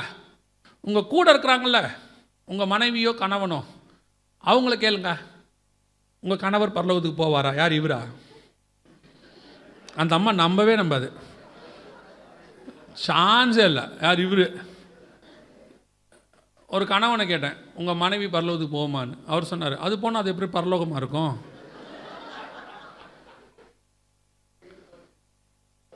நிஜம். இன்னைக்கு வீட்டில் இருக்கிறவங்களுக்கே நம்ம மேலே என்ன கிடையாது. ஆனால் ஒரு நமக்கு பாடம் எடுத்த பரிசுத்தவான்கள் இருக்கிறாங்கல்ல, அவங்கெல்லாம் பரலோகத்துக்கு போவாங்கன்னு அவங்க வீட்டில் இருக்கிறல்ல எல்லாருக்குமே தெரியும். இன்னைக்கு கேட்டு பாருங்கள், சர்ச்சில் கேட்டு பாருங்கள். சரி, இவளை விட்டுருங்க, நீங்கள் பரலோகத்துக்கு போவீங்களா இல்லையான்னு உங்கள் தெருவில் கேட்டால் சொல்லுவாங்களா? அவன் கன்ஃபார்மாக சொல்லுவாங்க போக மாட்டாங்கன்னு. யாரை கேட்குறீங்க? இதோ அந்த கிறிஸ்தவங்க கடைசி வீட்டில் இருக்கிறாங்களே, இந்த வாரம் ஞாயிற்றுக்கிழமை பைக்கில் போவாங்களே, அவங்களா? சான்ஸே இல்லை. ஏன் சொல்கிறீங்க? அவனுங்க போடுற சண்டை இங்கே வரைக்கும் கேட்குது, வீட்டுக்குள்ளே போடுற சண்டை. இப்போ யோசித்து பாருங்க, நான் போகிறேன்றதே சந்தேகம். நான் எத்தனை பேரை கூட்டிகிட்டு போகிறேன்? இப்போ எங்கிட்ட இருக்கிறவங்க எப்படிப்பட்டவங்க? முதல் குரூப்பு லோத்து கூட்டு போகணும்னு நினச்ச குரூப்பு யாரு? மருமகன். அவன் எப்படிப்பட்டவன்? நியாய தீர்ப்பை விசுவாசிக்காதவன், நடக்குதுன்னா ஒத்துக்காதவன். இன்னைக்கு நடக்க போகுது. இயேசு நாளன்னைக்கு வருவார், வாய்ப்பு இருக்குது. 50 வருஷம் கழிச்சு வருவார், கண்டிப்பாக வருவார். இன்னைக்கு வருவார், நோ சான்ஸ்ன்றான் நம்மால். ஏன்பா இன்னைக்கு வருவாரா நீ நோ சான்ஸுங்கிற? இன்னும் எவ்வளோ வேலை இருக்குது, இப்போ தான் நாங்கள் மேலே கட்டிக்கிட்டு இருக்கிறோம், கட்டி முடித்து பிரதிஷ்டை பண்ணால் தான் கர்த்தர் வருவார். ஒரு பையன் வந்து கேட்டான், அண்ணே 3 மாதத்துக்குள்ளே ஆண்டவர் வந்துடுவாரா? அதனடா 3 மாதம் கணக்குன்னு கேட்டேன். இல்லைண்ணே, கல்யாணம் ஃபிக்ஸ் பண்ணியிருக்கிறாங்க, ஒரு 3 மாதத்தில் கல்யாணம் வைக்கலான்னு இருக்கிறோம். டே, ஆண்டவர் இன்றைக்கி வந்தாலும் வருவாரா? கல்யாணமாடா முக்கியம் அப்படின்னு. உங்களுக்கு ஆகிப்போச்சுண்ணே, நீங்கள் அப்படி தான் சொல்வீங்க. அதாவது ஆண்டவர் 5 வருஷம் கழிச்சு வராருன்னா இவன் ரெடி, 50 வருஷம் கழிச்சு வராருன்னா ரெடி, இன்னைக்கு வராருன்னா அதான் லோத்துவின் மருமக்கன்மார். இன்று ராத்திரி இந்த ஸ்தலம் அழிய போகிறது, நோ சான்ஸ்ன்ட்டான். No chance. கிறிஸ்துவ பற்றி வசனம் சொல்லுது, அவர் வரும் நாளாகிலும் நாளிகையாகிலும் பிதா ஒருவரை தவிர மற்ற ஒருவனும் அறியான். இன்னைக்கு இயேசு வருவார், நோ சான்ஸ். எவ்வளோ தீர்க்க தரிசனம் சொல்ல வேண்டியிருக்கு. இன்னும் எத்தனை ஆத்துமாக்களுக்கு சுவிசேஷம் சொல்லலை, இன்னும் எத்தனை லாங்குவேஜில் பைபிள் பிரிண்ட் ஆகலை. அதனால் இயேசு வரமாட்டார். பைபிளில் பிரிண்ட் ஆகலைன்னா நான் வரமாட்டேன்னு இயேசு சொல்லியிருக்காரா? சுவிசேஷம் எல்லாருக்கும் போகும், அப்பொழுது முடிவு வரும்னு இருக்கு. இப்போது பை ஏர் உலகம் முழுக்க சுவிசேஷம் போயிட்டுருக்கு. செல்ஃபோன் எவன் கையில் இல்லை? யார் கையில் இல்லை நீங்கள் நினைக்கிறீங்க? நீங்கள் போய் பாருங்கள், இஸ்ரேல் அந்த காசா பிரச்சனையில் சண்டையில் ஓடிட்டு இருக்காங்கன்னா அவங்க கையிலையும் செல்ஃபோன் இருக்குது. இப்போது மணிப்பூரில் சண்டை நடக்குது, அடித்தாங்களே, அந்த ஜனங்கள் பாதிக்கப்பட்ட ஜனங்கள் இருக்காங்களே, அவங்க முகாமில் இருக்கிறவங்க கையிலையும் என்ன இருக்குது? செல்ஃபோன் இருக்குது. நீங்கள் உள்ளுக்குள்ளே காட்டுக்குள்ளே ஒரிசாக்குள்ளே போங்க, மிஷனரி பயணம் போயிருக்கிறோம், அங்கே போய் பாருங்கள், ஒரு நாளைக்கு 3 மணி நேரம் தான் கரண்ட் இருக்கும், அவன் கையில் செல்ஃபோன் இருக்குது. அந்த 3 மணி நேரம் சார்ஜ் போட்டுக்கிறான். கையில் செல்ஃபோன் இருந்தால் சுவிசேஷம் கண்டிப்பாக ஈஸியாகி போய்விடும். இன்றைக்கி நம்ம நினச்சிட்டு இருக்கிறோம் சுவிசேஷம் போல வருகை வராது, எப்போ வேணாலும் ஆண்டவருடைய வருகை வரும். நீங்கள் சம்பாதித்த ஆத்மா இன்னைக்கு வருமா? 2வது, லோத்து சம்பாதிச்ச இன்னொரு ஆத்மா, அது யாருன்னு பாருங்க, வாசிங்க. 19ஆம் அதிகாரம் 26வது வசனம் வாசி. அவன் மனைவியோ பின்னிட்டு பார்த்து, 2வது இவன் சம்பாதிச்ச ஆத்மா எப்படிப்பட்டது? பின்னிட்டு பார்க்கிற ஆத்மா. இயேசு கிறிஸ்து தெளிவாக சொன்னார், லோத்துவின் மனைவியை நினைத்து கொள்ளுங்கள். எதுக்கு நினைச்சு கொள்ளுங்க சொல்லிட்டு சொல்றாரு, வயலில் 2 பேர் வேலை செய்திருந்தார்கள், ஒருவன் எடுத்துக்கொள்ளப்பட்டான், ஒருவன். ஏன் வயலில் இருக்கிற ஒருத்த மட்டும் கைவிடப்பட்டான்? இன்னொரு ஓமையில் அதுக்கு பதில் சொல்றாரு, வயலில் இருக்கிறவன் தன் வஸ்திரத்தை எடுக்க திரும்பாதிருக்க கடவன். பின்னிட்டு பார்க்கிறவன் ஒரு நாளும் நியாய தீர்ப்பில் தப்பிக்கவே முடியாது. இன்னைக்கு சபைக்குள்ள இருக்கிற 2வது டைப் ஆத்மா இது என்ன ஆத்மா? பின்னிட்டு பார்க்குற ஆத்மா. லோத்துக்கு அழிவுக்கு தப்பி மீட்க ஓடுறதுக்கு பார்க்குறாரு, சொல்கிறாரு, உங்கள்கிட்ட இருக்கிற ஆத்மாலாம் தூக்கிட்டு வாப்பா. லோத்துக்கு ஒரே சந்தோஷம், மருமகன்மார் இருக்கிறான், மகன் இருக்குது, எல்லாரையும் கூட்டிகிட்டு போயிடுவோம். ஒரு குரூப்பு, அதெல்லாம் ஒன்றும் வராது, சும்மா நீங்கள் விளையாடாதீங்க. சரி, லோத்து பார்த்தாரு, மருமகன் வேறு ஊருக்காரன், அவன் தான் வரல, நம்ம ஃபேமிலியாவது கூட்டிகிட்டு போயிடுவோம். நோவா தன் குடும்பத்தை ரட்சிக்கும்படி பேழையை உண்டு பண்ணினான். ஓகே, ரைட், யார் வராங்களோ இல்லையோ என் குடும்பம் கண்டிப்பாக வருகையில் வரும் அப்படின்னு நினச்சா அதில் ஒன்று பின்னிட்டு பார்க்குற குரூப். உங்ககிட்ட இருக்கிற மினிமைஸ்ட் சோல்ஸில் இந்த ப்ரீஷியஸ்ட் சோல்னு நீங்கள் நினைக்கக்கூடியது வருமா? இன்னைக்கு அப்படி ஒரு குரூப் இருக்குது சபைக்குள்ளே. நம்ம நினச்சிக்கிட்டு இருக்கிறோம் அது வந்துடும், நம்ம நினச்சிட்டு இருக்கிறோம் வருகையில் போயிடுவோம். லோத்துவின் மனைவி போல நீதிமானின் மனைவி, மறந்துடக்கூடாது. எந்த நீதிமான் தெரியுமா? ஆபிரகாமோடு கூட மெசொப்பொத்தாமியா தேசத்திலிருந்து டிராவல் பண்ணி கானான் வரைக்கும் வந்துட்டு சோதோமுக்கு போன நீதிமான் அவன். அவனும் ஆபிரகாம் போலவே பிரயாணம் பண்ணினவன் தான். கர்த்தர் அவனையும் ஆசீர்வதிச்சிருக்கிறார் தான், இடம் கொண்டு போகாத மட்டும் அவனுக்கும் ஆசீர்வதிச்சாரு. அப்படிப்பட்ட ஒரு நீதிமான் தான் அவன். ஆனால் அவன் மனைவி போகவில்லை வருகையில், அவன் மனைவி தப்பிக்கலை. இன்னைக்கு உங்கள் பிள்ளைகள் உங்கள் குடும்பம் போகுமா? நீங்கள் நினைக்கிற அவர்கள் கிறிஸ்துவுக்குள்ளே வருவாங்களா? இன்றைக்கி கடைசி காலத்தில் ஆவிக்குரிய குடும்பங்கள் போகுமான்றதே முக்கியம். போகுமான்றதே தெரியல. வெளியே போய் அவ்வளோ சுவிசேஷம் சொல்கிறோம். முதல் ஜபம் எங்கே நடக்கு தெரியுமா? உள்ளுக்குள்ள. நான் இத்தனை பேருக்கு சுவிசேஷம் சொல்கிறேன், எல்லாத்த விட முக்கியம் பிரதானம் என்ன தெரியுமா? என் குடும்பம் வரணும்.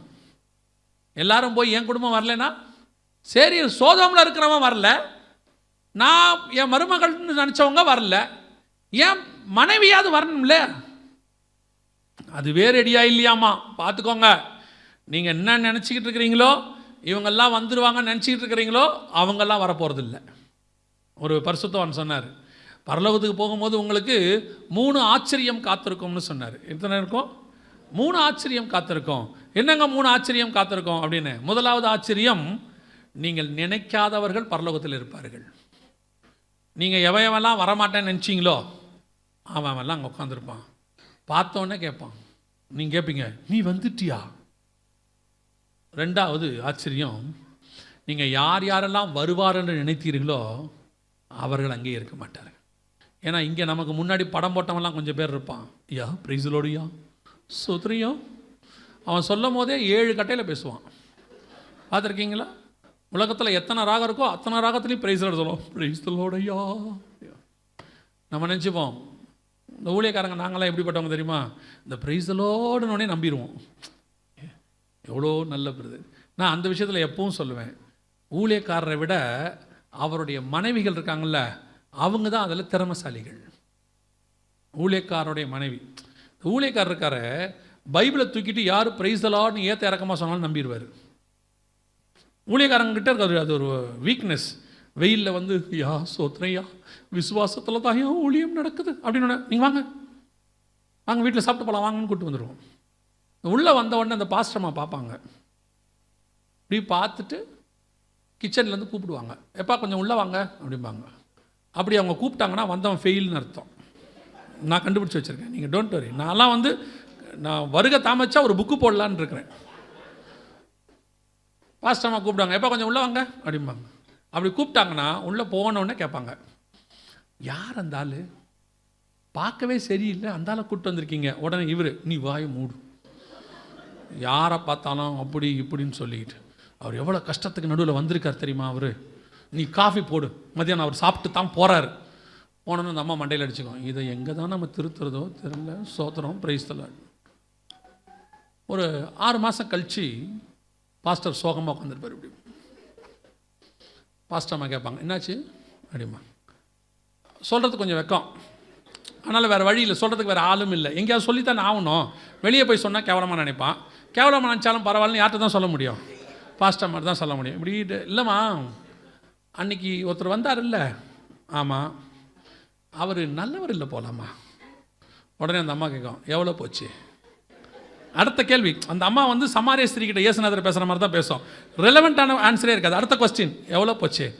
இல்லைம்மா எல்லாரும் 50,000 கொடுத்துருக்காங்க, நான் 10,000 தான் கொடுத்தேன். அதில் ஒரு பெருமை, ஆளாளுக்கு 50,000 கொடுத்து ஏமாந்துட்டாங்க, இவர் மட்டும் என்ன பண்ணியிருக்காரு. அதுக்கு அந்த பாஸ்டர் அம்மா அழகாக ஒரு வார்த்தை சொல்லுவாங்க, நான் தான் அன்றைக்கி பார்த்த உடனே சொன்னனே அந்த ஆள் சரியில்லைன்னு. எனக்கு இன்ன வரைக்கும் என்ன ஆச்சரியனா, எப்படி பார்த்த உடனே அவங்க கண்டுபிடிச்சாங்க. ஒரு ஆளை பார்த்த உடனே சொல்கிறாங்கல்ல இவன் சரியில்லை, அது பெண்களுக்கே குறிப்பாக பாஸ்டர்மாவுக்கே உள்ளதானே. ஏன்னா அவங்க இந்த இந்த மூஞ்சிங்களை பார்த்து பார்த்து பார்த்து பார்த்து அவங்களுக்கு நல்லா தெரியுது. இது எங்கேருந்து வந்துச்சுன்னா ஏவாள்கிட்டருந்து வந்திருக்கு.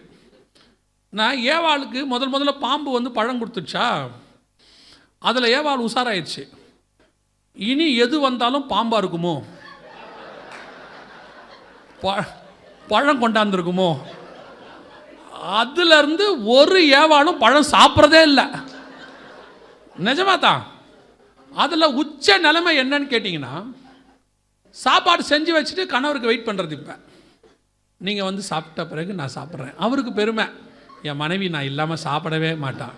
அந்த அம்மாவோட எண்ணெய், நான் ஒரு தடவை நான் சாப்பிட்டேன், இதுக்கு மேலே நான் சாப்பிடவே மாட்டேன், இனிமேட்டு நீ சாப்பிடு, அதுக்கப்புறம் நான் சாப்பிட்றேன். எதுக்கு சொல்கிறேன், இன்றைக்கி நாம் நினச்சிட்டு இருக்கிறோம் இது வரும் அது வரும், இந்த பிரைஸ் தி லார்ட் கூனி குறுக்கி சொல்லிவிட்டு அவர் ரொம்ப நல்லவர்.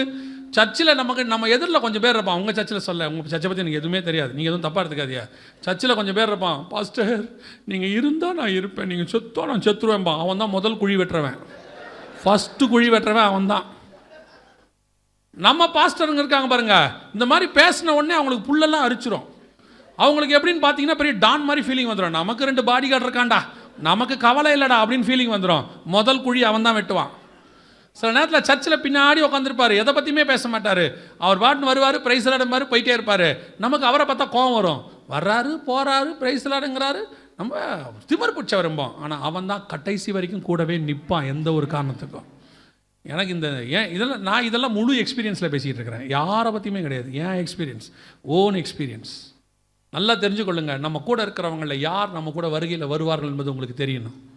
லோத்து நினச்சிட்டு இருந்தான், இது வந்துடும், இந்த அம்மா வந்துடும், போயிடும். இல்லை, ஒரு குரூப்பு பரியாசம் பண்ணுற குரூப்பு, ஒரு குரூப்பு பின்னிட்டு பார்க்குற குரூப். ஆண்டவர் சொன்னார், உங்கள்கிட்ட இருந்த ஆத்மாவில் எல்லாம் போச்சு லோத்து, இப்போ 2 இருக்கே, அது 2ம் நீ பெற்றெடுத்த ஆத்மா. 2 இருக்கே, இதை 2 மட்டும் எப்படியாவது காப்பாற்றிக்க. 2 மட்டும் என்ன பண்ணிடு, எப்படியாவது காப்பாற்றிக்க. என்ன செய்யணும் ஆண்டவரே, அழகாக வசனம் சொல்லுது, மலைக்கு ஓடி போயிரு. இதுதான் லோத்து பண்ண கடைசி மிஸ்டேக். நீதிமான் கூட என்ன பண்ணுவார், மிஸ்டேக் பண்ணுவார். என்ன மிஸ்டேக் பண்ணார் வாசிங்க, 19ஆம் அதிகாரம் ஆதியாகமத்தின் புஸ்தகம் 20வது வசனம்.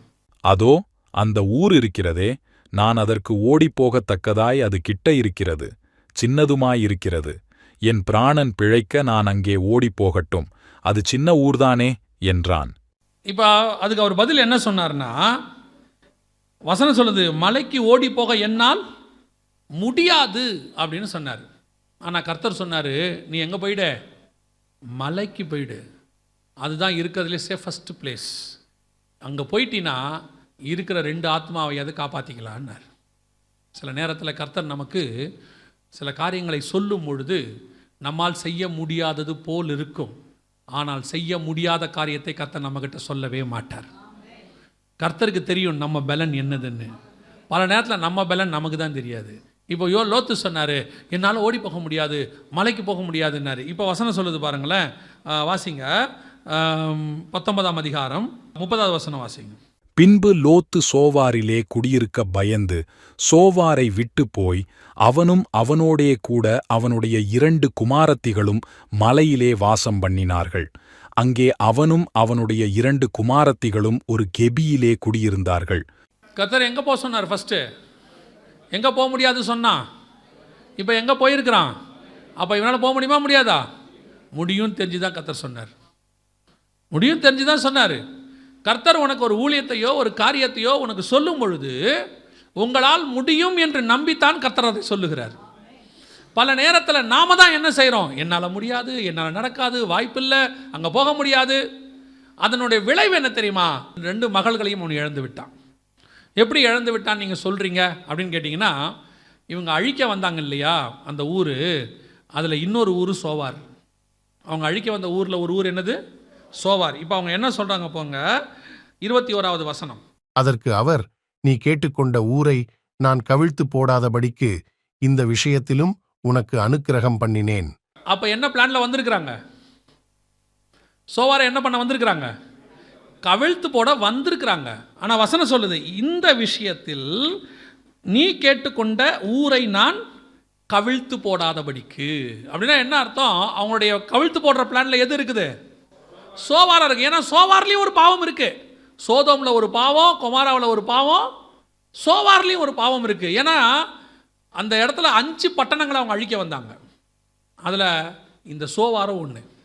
ஆனால் வந்தபோது லோத்து நான் அங்கே போகிறேன்னு கேட்குறான். சோதம் முடியாது, நான் அங்கே போகிறேன். உடனே அவங்க சொல்கிறாங்க, இந்த விஷயத்தில் நான் உனக்கு அனுக்கிரகம் பண்ணினேன், அதை கவிழ்த்து போடாதபடிக்கு. ஆனால் சோவாரில் போனால் என்ன பாவம் இருக்குது? சோதோமில் ஓரின சேர்க்கை, சோவாரில் முறையற்ற வாழ்க்கை. எப்படி வேணாலும் வாழலாம், யாரோட யார் வேணால் சேர்ந்து கொள்ளலாம். இப்போ போய் பாருங்கள், கொரிந்தியருக்கு எழுதும்போது பவுல் எழுதிட்டார், புறஜாதியாருக்குள்ளும் காணப்படாத அருவருப்புகள் உங்களுக்குள் காணப்படுகிறது, அவனவன் தன் தகப்பனின் மனைவியோடு கூட சயனிக்கிறீர்கள்னு எழுதுறாரு. அதாவது அவ்வளவு அருவருப்பு. அந்த அருவருப்பு எங்கே இருக்குன்னா சோவாரில் இருக்கு. இவன் நேராக மலைக்கு போயிருந்தானா இந்த பாவம் யாருக்குள்ள வந்திருக்காது? மகள்கிட்ட வந்திருக்காது. ஏன்னா சோதோமிலேயே மகள்கள் ஒழுக்கமாக வாழ்ந்தவங்க. சோதோமிலேயே மகள்கள் எப்படி இருந்தாங்க? ஒழுக்கமாக இருந்தாங்க. ஆனால் சோவார் போயிட்டு வரும்போது அந்த பாவம் அவர்கள்கிட்ட வந்துருச்சு. அவங்க செய்கிற பாவம் தப்புனே அவங்களுக்கு தெரியாமல் போயிடுச்சு. அதுக்கு தான் கர்த்தர் சொன்னார், நேராக மலைக்கு போயிடுனார். நான் தான் என்ன பண்ணுறோம், நடுவில் சோவாருக்கு போயிட்டு அப்படி போகிறோங்கிறோம். ஆண்டவர் சொல்கிறாரு, நீ சோவாருக்கு போகாத, சரி நீ போகிறேன்னு சொல்கிற, உன் இஷ்டம் போ. பல நேரங்களில் கர்த்தர் நமக்கு சொல்லுகிறதை நாம் செய்ய வேண்டும். கர்த்தருக்கு நாம் ஆப்ஷன் கொடுக்கவே கூடாது. கர்த்தர்கிட்ட நம்ம என்ன செய்யக்கூடாது? அவர் பிளானை டிசைனை மாடிஃபை பண்ணவே கூடாது. எப்பவுமே தெரிஞ்சுக்கொள்ளுங்க, கர்த்தருடைய வில் வேறு, கர்த்தருடைய பர்மிஷன் வேறு. தேவ சித்தம் வேறு, தேவ அனுமதி வேறு. தேவ சித்தம் அதில் ஒரு பெயின் இருக்காது. கர்த்தர் சுமூகமாய் நடத்தி கொடுக்க வல்லமை உள்ளவர். ஆனால் தேவ அனுமதி, காட்ஸ் பெர்மிஷன், அதில் நீங்கள் ஒரு விலை கொடுக்க வேண்டி இருக்கும். பைபிள் முழுக்க இருக்கு. அப்படி பைபிள் முழுக்க இருக்கு. இப்போ இவர் ஒரு விலை கொடுத்துட்டார், இந்த இடத்துல 2 பிள்ளைகளையும் இழந்துட்டார். இந்த 2 பிள்ளைகளும் 10 தலைமுறை கழிச்சு தான் உள்ளே வருது. யாரு? லோத்துவோடைய 2 மகள்களுடைய சந்ததி 10 தலைமுறை கழிச்சு தான் உள்ளே வருது. ஏன்னா ஒன்று மோவாபு, 10 தலைமுறை கழிச்சு ரூத்து உள்ளே வந்தாங்க. இன்னொன்று அம்மோன், தாவீது காலத்தில் அம்மோனியர்கள் உள்ளே வருவாங்க. ஸோ அது வரைக்கும் இவங்களை ஆண்டவர் என்ன பண்ணிட்டாரு? ஒதுக்கிட்டாரு. அதான் அவங்க கொடுத்த விலை, பெயின். அதே மாதிரி தான் தாவீது. கர்த்தர் சொன்னார், ஆசாரிப்பு கூட இருந்தால் என்னுடைய பிளான், டெம்பிள் என் பிளானே இல்லை. தாவீது கேட்டான்னு கொடுத்தாரு. டெம்பிளுக்குன்னு ஒரு வேலை கொடுக்குறாங்க. இன்னை வரைக்கும் டெம்பிள் மவுண்ட் சண்டை நடந்துட்டு இருக்குது. கர்த்தருடைய பர்மிஷன் வேறு, கர்த்தருடைய வில் வேறு. கர்த்தர் உனக்கு ஒன்று சொன்னாரா, தைரியமாக செய். நான் உங்களுக்கு என்னுடைய இதில் சொல்கிறேன், கர்த்தர் உங்களுக்கு சொல்லும்போது அதில் ஒரு 80% விஷயம் நம்முடைய மாம்சத்துக்கு பிடிக்காததாக இருக்கும்.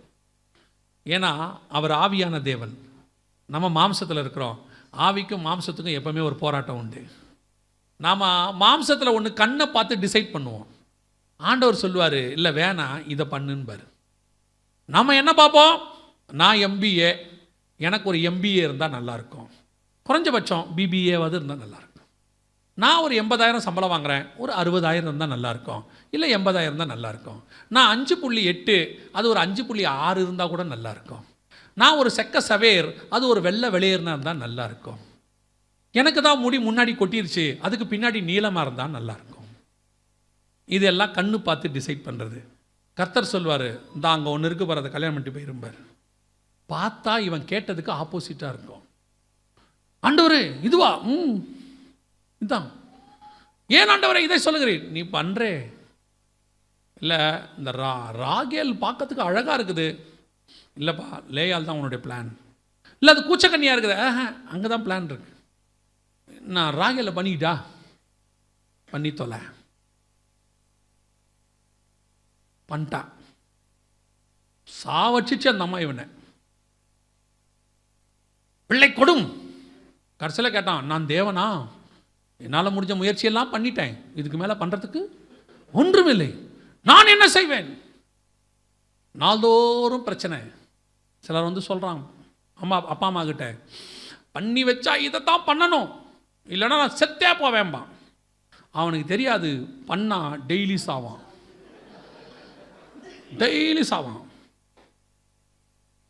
அம்மா அப்பாவும் பாஸ்டர்கிட்ட வந்து கேட்பாங்க, பாஸ்டர் அவன் இல்லை அடிச்சத்து போவேங்கிறான், எப்படியாவது சர்ச்சில் வச்சு ஒரு கல்யாணத்தை பண்ணி விட்டுருங்க. நீ சர்ச்சில் வந்து பாஸ்டர்கிட்ட கேட்டல்ல, உனக்கு அடுத்து. ஃபஸ்ட்டு கேட்டது அவனுக்கு, நீ பாஸ்டர் வந்து கேட்டதுனால உனக்கு அடுத்து அது வந்துடும் வீட்டுக்கு. நீ வாசல்லே தான் உட்காந்துருக்கணும், உள்ளே விடாது, உன்னை டீ காப்பி கூட கிடைக்காது. அப்புறம் பாஸ்டர்கிட்ட வந்து எதுக்கு தான் இதை கூப்பிட்டு வந்தனே எனக்கு தெரில, அதுக்கு தான் இந்த நிலைமை உனக்கு வர்ற வரைக்கும் மகளை உன்னை ரோட்டில் உட்கார வைக்காமல் விட மாட்டார் ஆண்டவர். அவன் கூட்டிகிட்டு வரான்னா அவனை கூப்பிட்டு, முடியாதுடா தம்பி நான் ஒத்துக்க மாட்டேன்டா, இது தப்புடான்னு சொல்கிறத விட்டுவிட்டு, ஓ அவன் செத்து போவான். அவன் சாவலாம் மாட்டான் தெரியுமா உங்களுக்கு, நம்மளை சாவச்சு தான் அவன் போவான். அதெல்லாம் சாவலாம் மாட்டான். அதுவும் இப்போ இருக்க பையன் சாவாங்கிறீங்களா, சாகவே மாட்டான், சும்மா கதை விடுறான். நீங்கள் உட்காந்து எப்படியாவது. சில பாஸ்டர்ஸ் என்ன பண்ணிடுறாங்க, அதெல்லாம் முடியாதுன்னு சொல்லி என்ன பண்ணிடுறாங்க, அமுச்சு விட்டுறாங்க. சில பாஸ்டர் என்ன பண்ணுவாங்க தெரியுமா, என்ன பண்ணுறது விசுவாசி ஆகிப்போச்சு, நம்ம பண்ணாட்டி அதுக்கு பிரச்சனை, அது சச்சு விட்டு போயிடும், பண்ணி வச்சுருவாங்க. பண்ணி வச்சல, உனக்கு இருக்கு, உனக்கு இருக்கு. உன் சபையில் பார்த்தா அதுக்கப்புறம் எல்லாம் இழுத்துட்டு ஓடுறதாவே இருக்கும். பாஸ்டர் நினைப்பாரு, ஏன் என் சபையில் இப்படி நடக்குது, நீ தானே மகனை பண்ணி வச்ச, பண்ணி வை. எவன் பண்ணாலும் அவனுக்கு இருக்கே. தேவ சித்தம் இல்லாமல் எதையும் செய்யவே கூடாது. அது நான் வெறும் கல்யாணத்துக்கு மட்டும் சொல்ல, படிப்புக்கும் சொல்கிறேன், எந்த ஒரு காரியமும் சொல்கிறேன், ஒரு வேலைக்கு சொல்கிறேன். குதிக்கிறது, வெளிநாட்டுக்கு நான் போகணும், சவுதி அரேபியாவில் நல்ல வேலை, ஒரே வருஷத்தில் வீடு கட்டிடலாமா. அங்கே ஒருத்தர் சொன்னார், பாஸ்டரோ இல்லை யாரோ ஜோ பண்ணி, இல்லை பிரதர் வேணாம், போயே ஆகணும். போ. இவனும் ஒட்டகமும் ஒன்றா காயிறாங்க பாலைவனத்தில். பேசவே ஆள் இல்லாமல் ஒட்டகத்திட்ட பேசிகிட்டு இருக்கான், ஓ நிலைமையை பற்றியா, நீ வனாந்தத்தில் சுற்றுது. ஒட்டகம் சொல்லுது, நான் பரவாயில்ல, என் ஊரில் பிறந்து இங்கே சுற்றுற, நீ ஏன்டா அங்கே பிறந்து இங்கே சுற்றுற. அப்புறமா பாஸ்டருக்கு ஃபோன் பண்ணுறான், பாஸ்டர் ஜோமனுங்க பாஸ்டர், எப்படி ஆகிலும் கர்த்தர் ஒரு அற்புதம் செய்து இங்கே கூட்டிகிட்டு வரணும். அதெல்லாம் முடியாத மகனே, ஒட்டகமாக உன்னை காரி துப்பி வெளியே அமிச்சா தான் உண்டு. இந்த இவன்லாம் யோனா மாதிரி தர்ஷீஸுக்கு போய் மாட்டிக்கிட்டு அப்புறம் மீன் வாய்க்குள்ளே உட்காந்துட்டு அங்கே உட்காந்து ஜோம் பண்ணுறது, ஆண்டவரே எப்படியாவது எனக்கு கடைசியில் மீன் காரி துப்பிச்சு போய் தொலை அப்படின்னு கொண்டு வந்து துப்போம். ஏன் இங்கே வேலை பார்த்தா ஒத்துக்காதா? 30,000 40,000 சம்பளம் அவருக்கு பெருசாக படாது. அங்கே 60,000 அங்கே போயிடுவார். அங்கே போயிட்டு எல்லாத்தையும் விட்டுட்டு வரும்போது திருப்பி எதுக்கு இந்த கஷ்டம்? நம்ம கண்ணால் பார்த்து செய்கிற பல காரியங்கள் தவறாக முடியும். தேவன் என்ன வச்சிருக்கிறாருன்னு பாருங்க, ஆண்டவர்கிட்ட கேளுங்க, ஆண்டவர் கொடுக்கறத செய்யுங்க, ஆண்டவர் அதை நனமாய் செய்வார். ஆண்டவர் மலைக்கு போனால் போங்க. இல்லை சில நேரத்தில் ஊழியத்துக்கு ஆண்டவர் கூப்பிடுவார் ஒரு சிலரை, ஊழியத்துக்கு வாப்பா அப்படின்னோடனே அவங்க சொல்லுவாங்க ஊழியத்துக்கு வரலாம், ஆனால் இப்போ நான் ஊழியத்துக்கு வந்தால் சரி வருமானு தெரில, நான் என்ன பண்ணுறேன், என் தங்கச்சிகளுக்கெல்லாம் கல்யாணம் பண்ணி வச்சுட்டு வரலான்னு இருக்கிறேன். சோவாருக்கு போயிட்டு வருவாங்க. ஆண்டவர் சொல்வார் அப்படியா, சரி பண்ணிட்டு வா. கல்யாணம் பண்ணி வச்சுட்டு எல்லாம் முடிச்சுட்டு வருவார். வரும்போது பார்த்தீங்கன்னா அவங்க அப்பா அம்மா சொல்லுவாங்க, நீ இப்போ தங்கச்சிகளுக்கெல்லாம் பண்ணிட்ட, எங்களுக்கும் ஒரு காரியத்தை பண்ணி விட்டுட்டு போயிடுப்பா.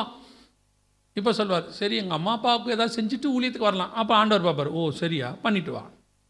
60 வயசில் நிற்பான், நான் முழு நேர பணிக்கு வரலாம் என்று இருக்கிறேன். எதுக்கு, யார் உனக்கு சுகர் மாத்திரை வாங்கி கொடுக்குறது?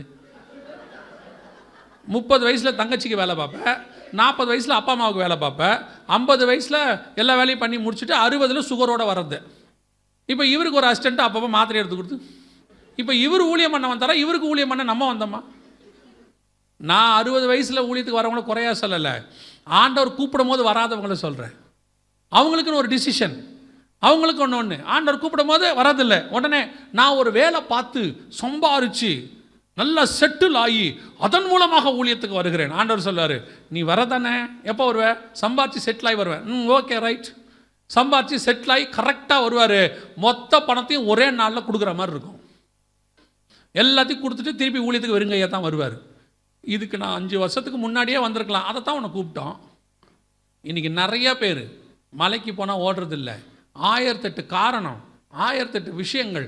நீதிமான் தான், இவங்களாம் பாவிகள் கிடையாது. நீதிமானாக்கிய லோத்து தான், உங்கள் பாவியே கிடையாது. ஆனால் நடக்கிறது என்ன, தேவ சித்தத்தை தாண்டி போகிறவர்கள், தேவ சித்தத்தின்படி வெளிவிலகி போகிறவர்கள். அதனுடைய விளைவு என்ன தெரியுமா, வச்சிருந்த 2 ஆத்மாவை இழந்துட்டான். கர்த்தர் வச்சிருந்த திட்டமும் போச்சு, எல்லாம் போச்சு. இன்னைக்கு ஆண்டவர் மீண்டும் ஒரு உத்தரவாதம் கொடுக்கிறார். லோத்துவை போல நீ சோதோமின் வாசலில் உட்கார்ந்துரு, லோத்துவை போல நீ மனது பாதிக்கப்பட்டவனாய் இரு, எல்லாம் நல்லது. ஆனால் நீ ஒரு கூட்டத்தை சம்பாதிக்கிறவனாய் இருக்க வேண்டும். 2வது கர்த்தர் சொல்லுகிற இடத்துக்கு போகிறவனாய் இருக்க வேண்டும். இதுதான் கர்த்தர் லோத்துவை ரட்சிக்க வழி. அல்லேலூயா. அந்த தேவன் நம்மையும் ரட்சிக்க வல்லமை உள்ளவராய் இருக்கிறார். இதை நாம் செய்யும் போது கர்த்தர் நம்மையும் ரட்சிப்பார். ஏன்னா திருப்பி இயேசு வரப்போகிறார். இப்போ நம்ம உலகத்தை விட்டு என்ன செய்யணும், வேறுபடுத்தி வாழணும். இங்கே நடக்கிற சம்பவங்களில் உங்களுக்கு ஒத்து போயிடக்கூடாது. ஐயோ சபைக்குள்ளே எது மாதிரி அநியாயம் அக்கிரமம் நடக்கும்போது என்ன செய்யக்கூடாது, ஒத்து போகக்கூடாது. ஒரு வாதம் இருந்துகிட்டே இருக்கணும். கடைசியாக நான் வெறும் கையாய் மலைக்கு போக மாட்டேன், சீயோன் மலைக்கு நான் ஒரு கூட்டத்தை அழைத்து கொண்டு மேலே போகிறேன்.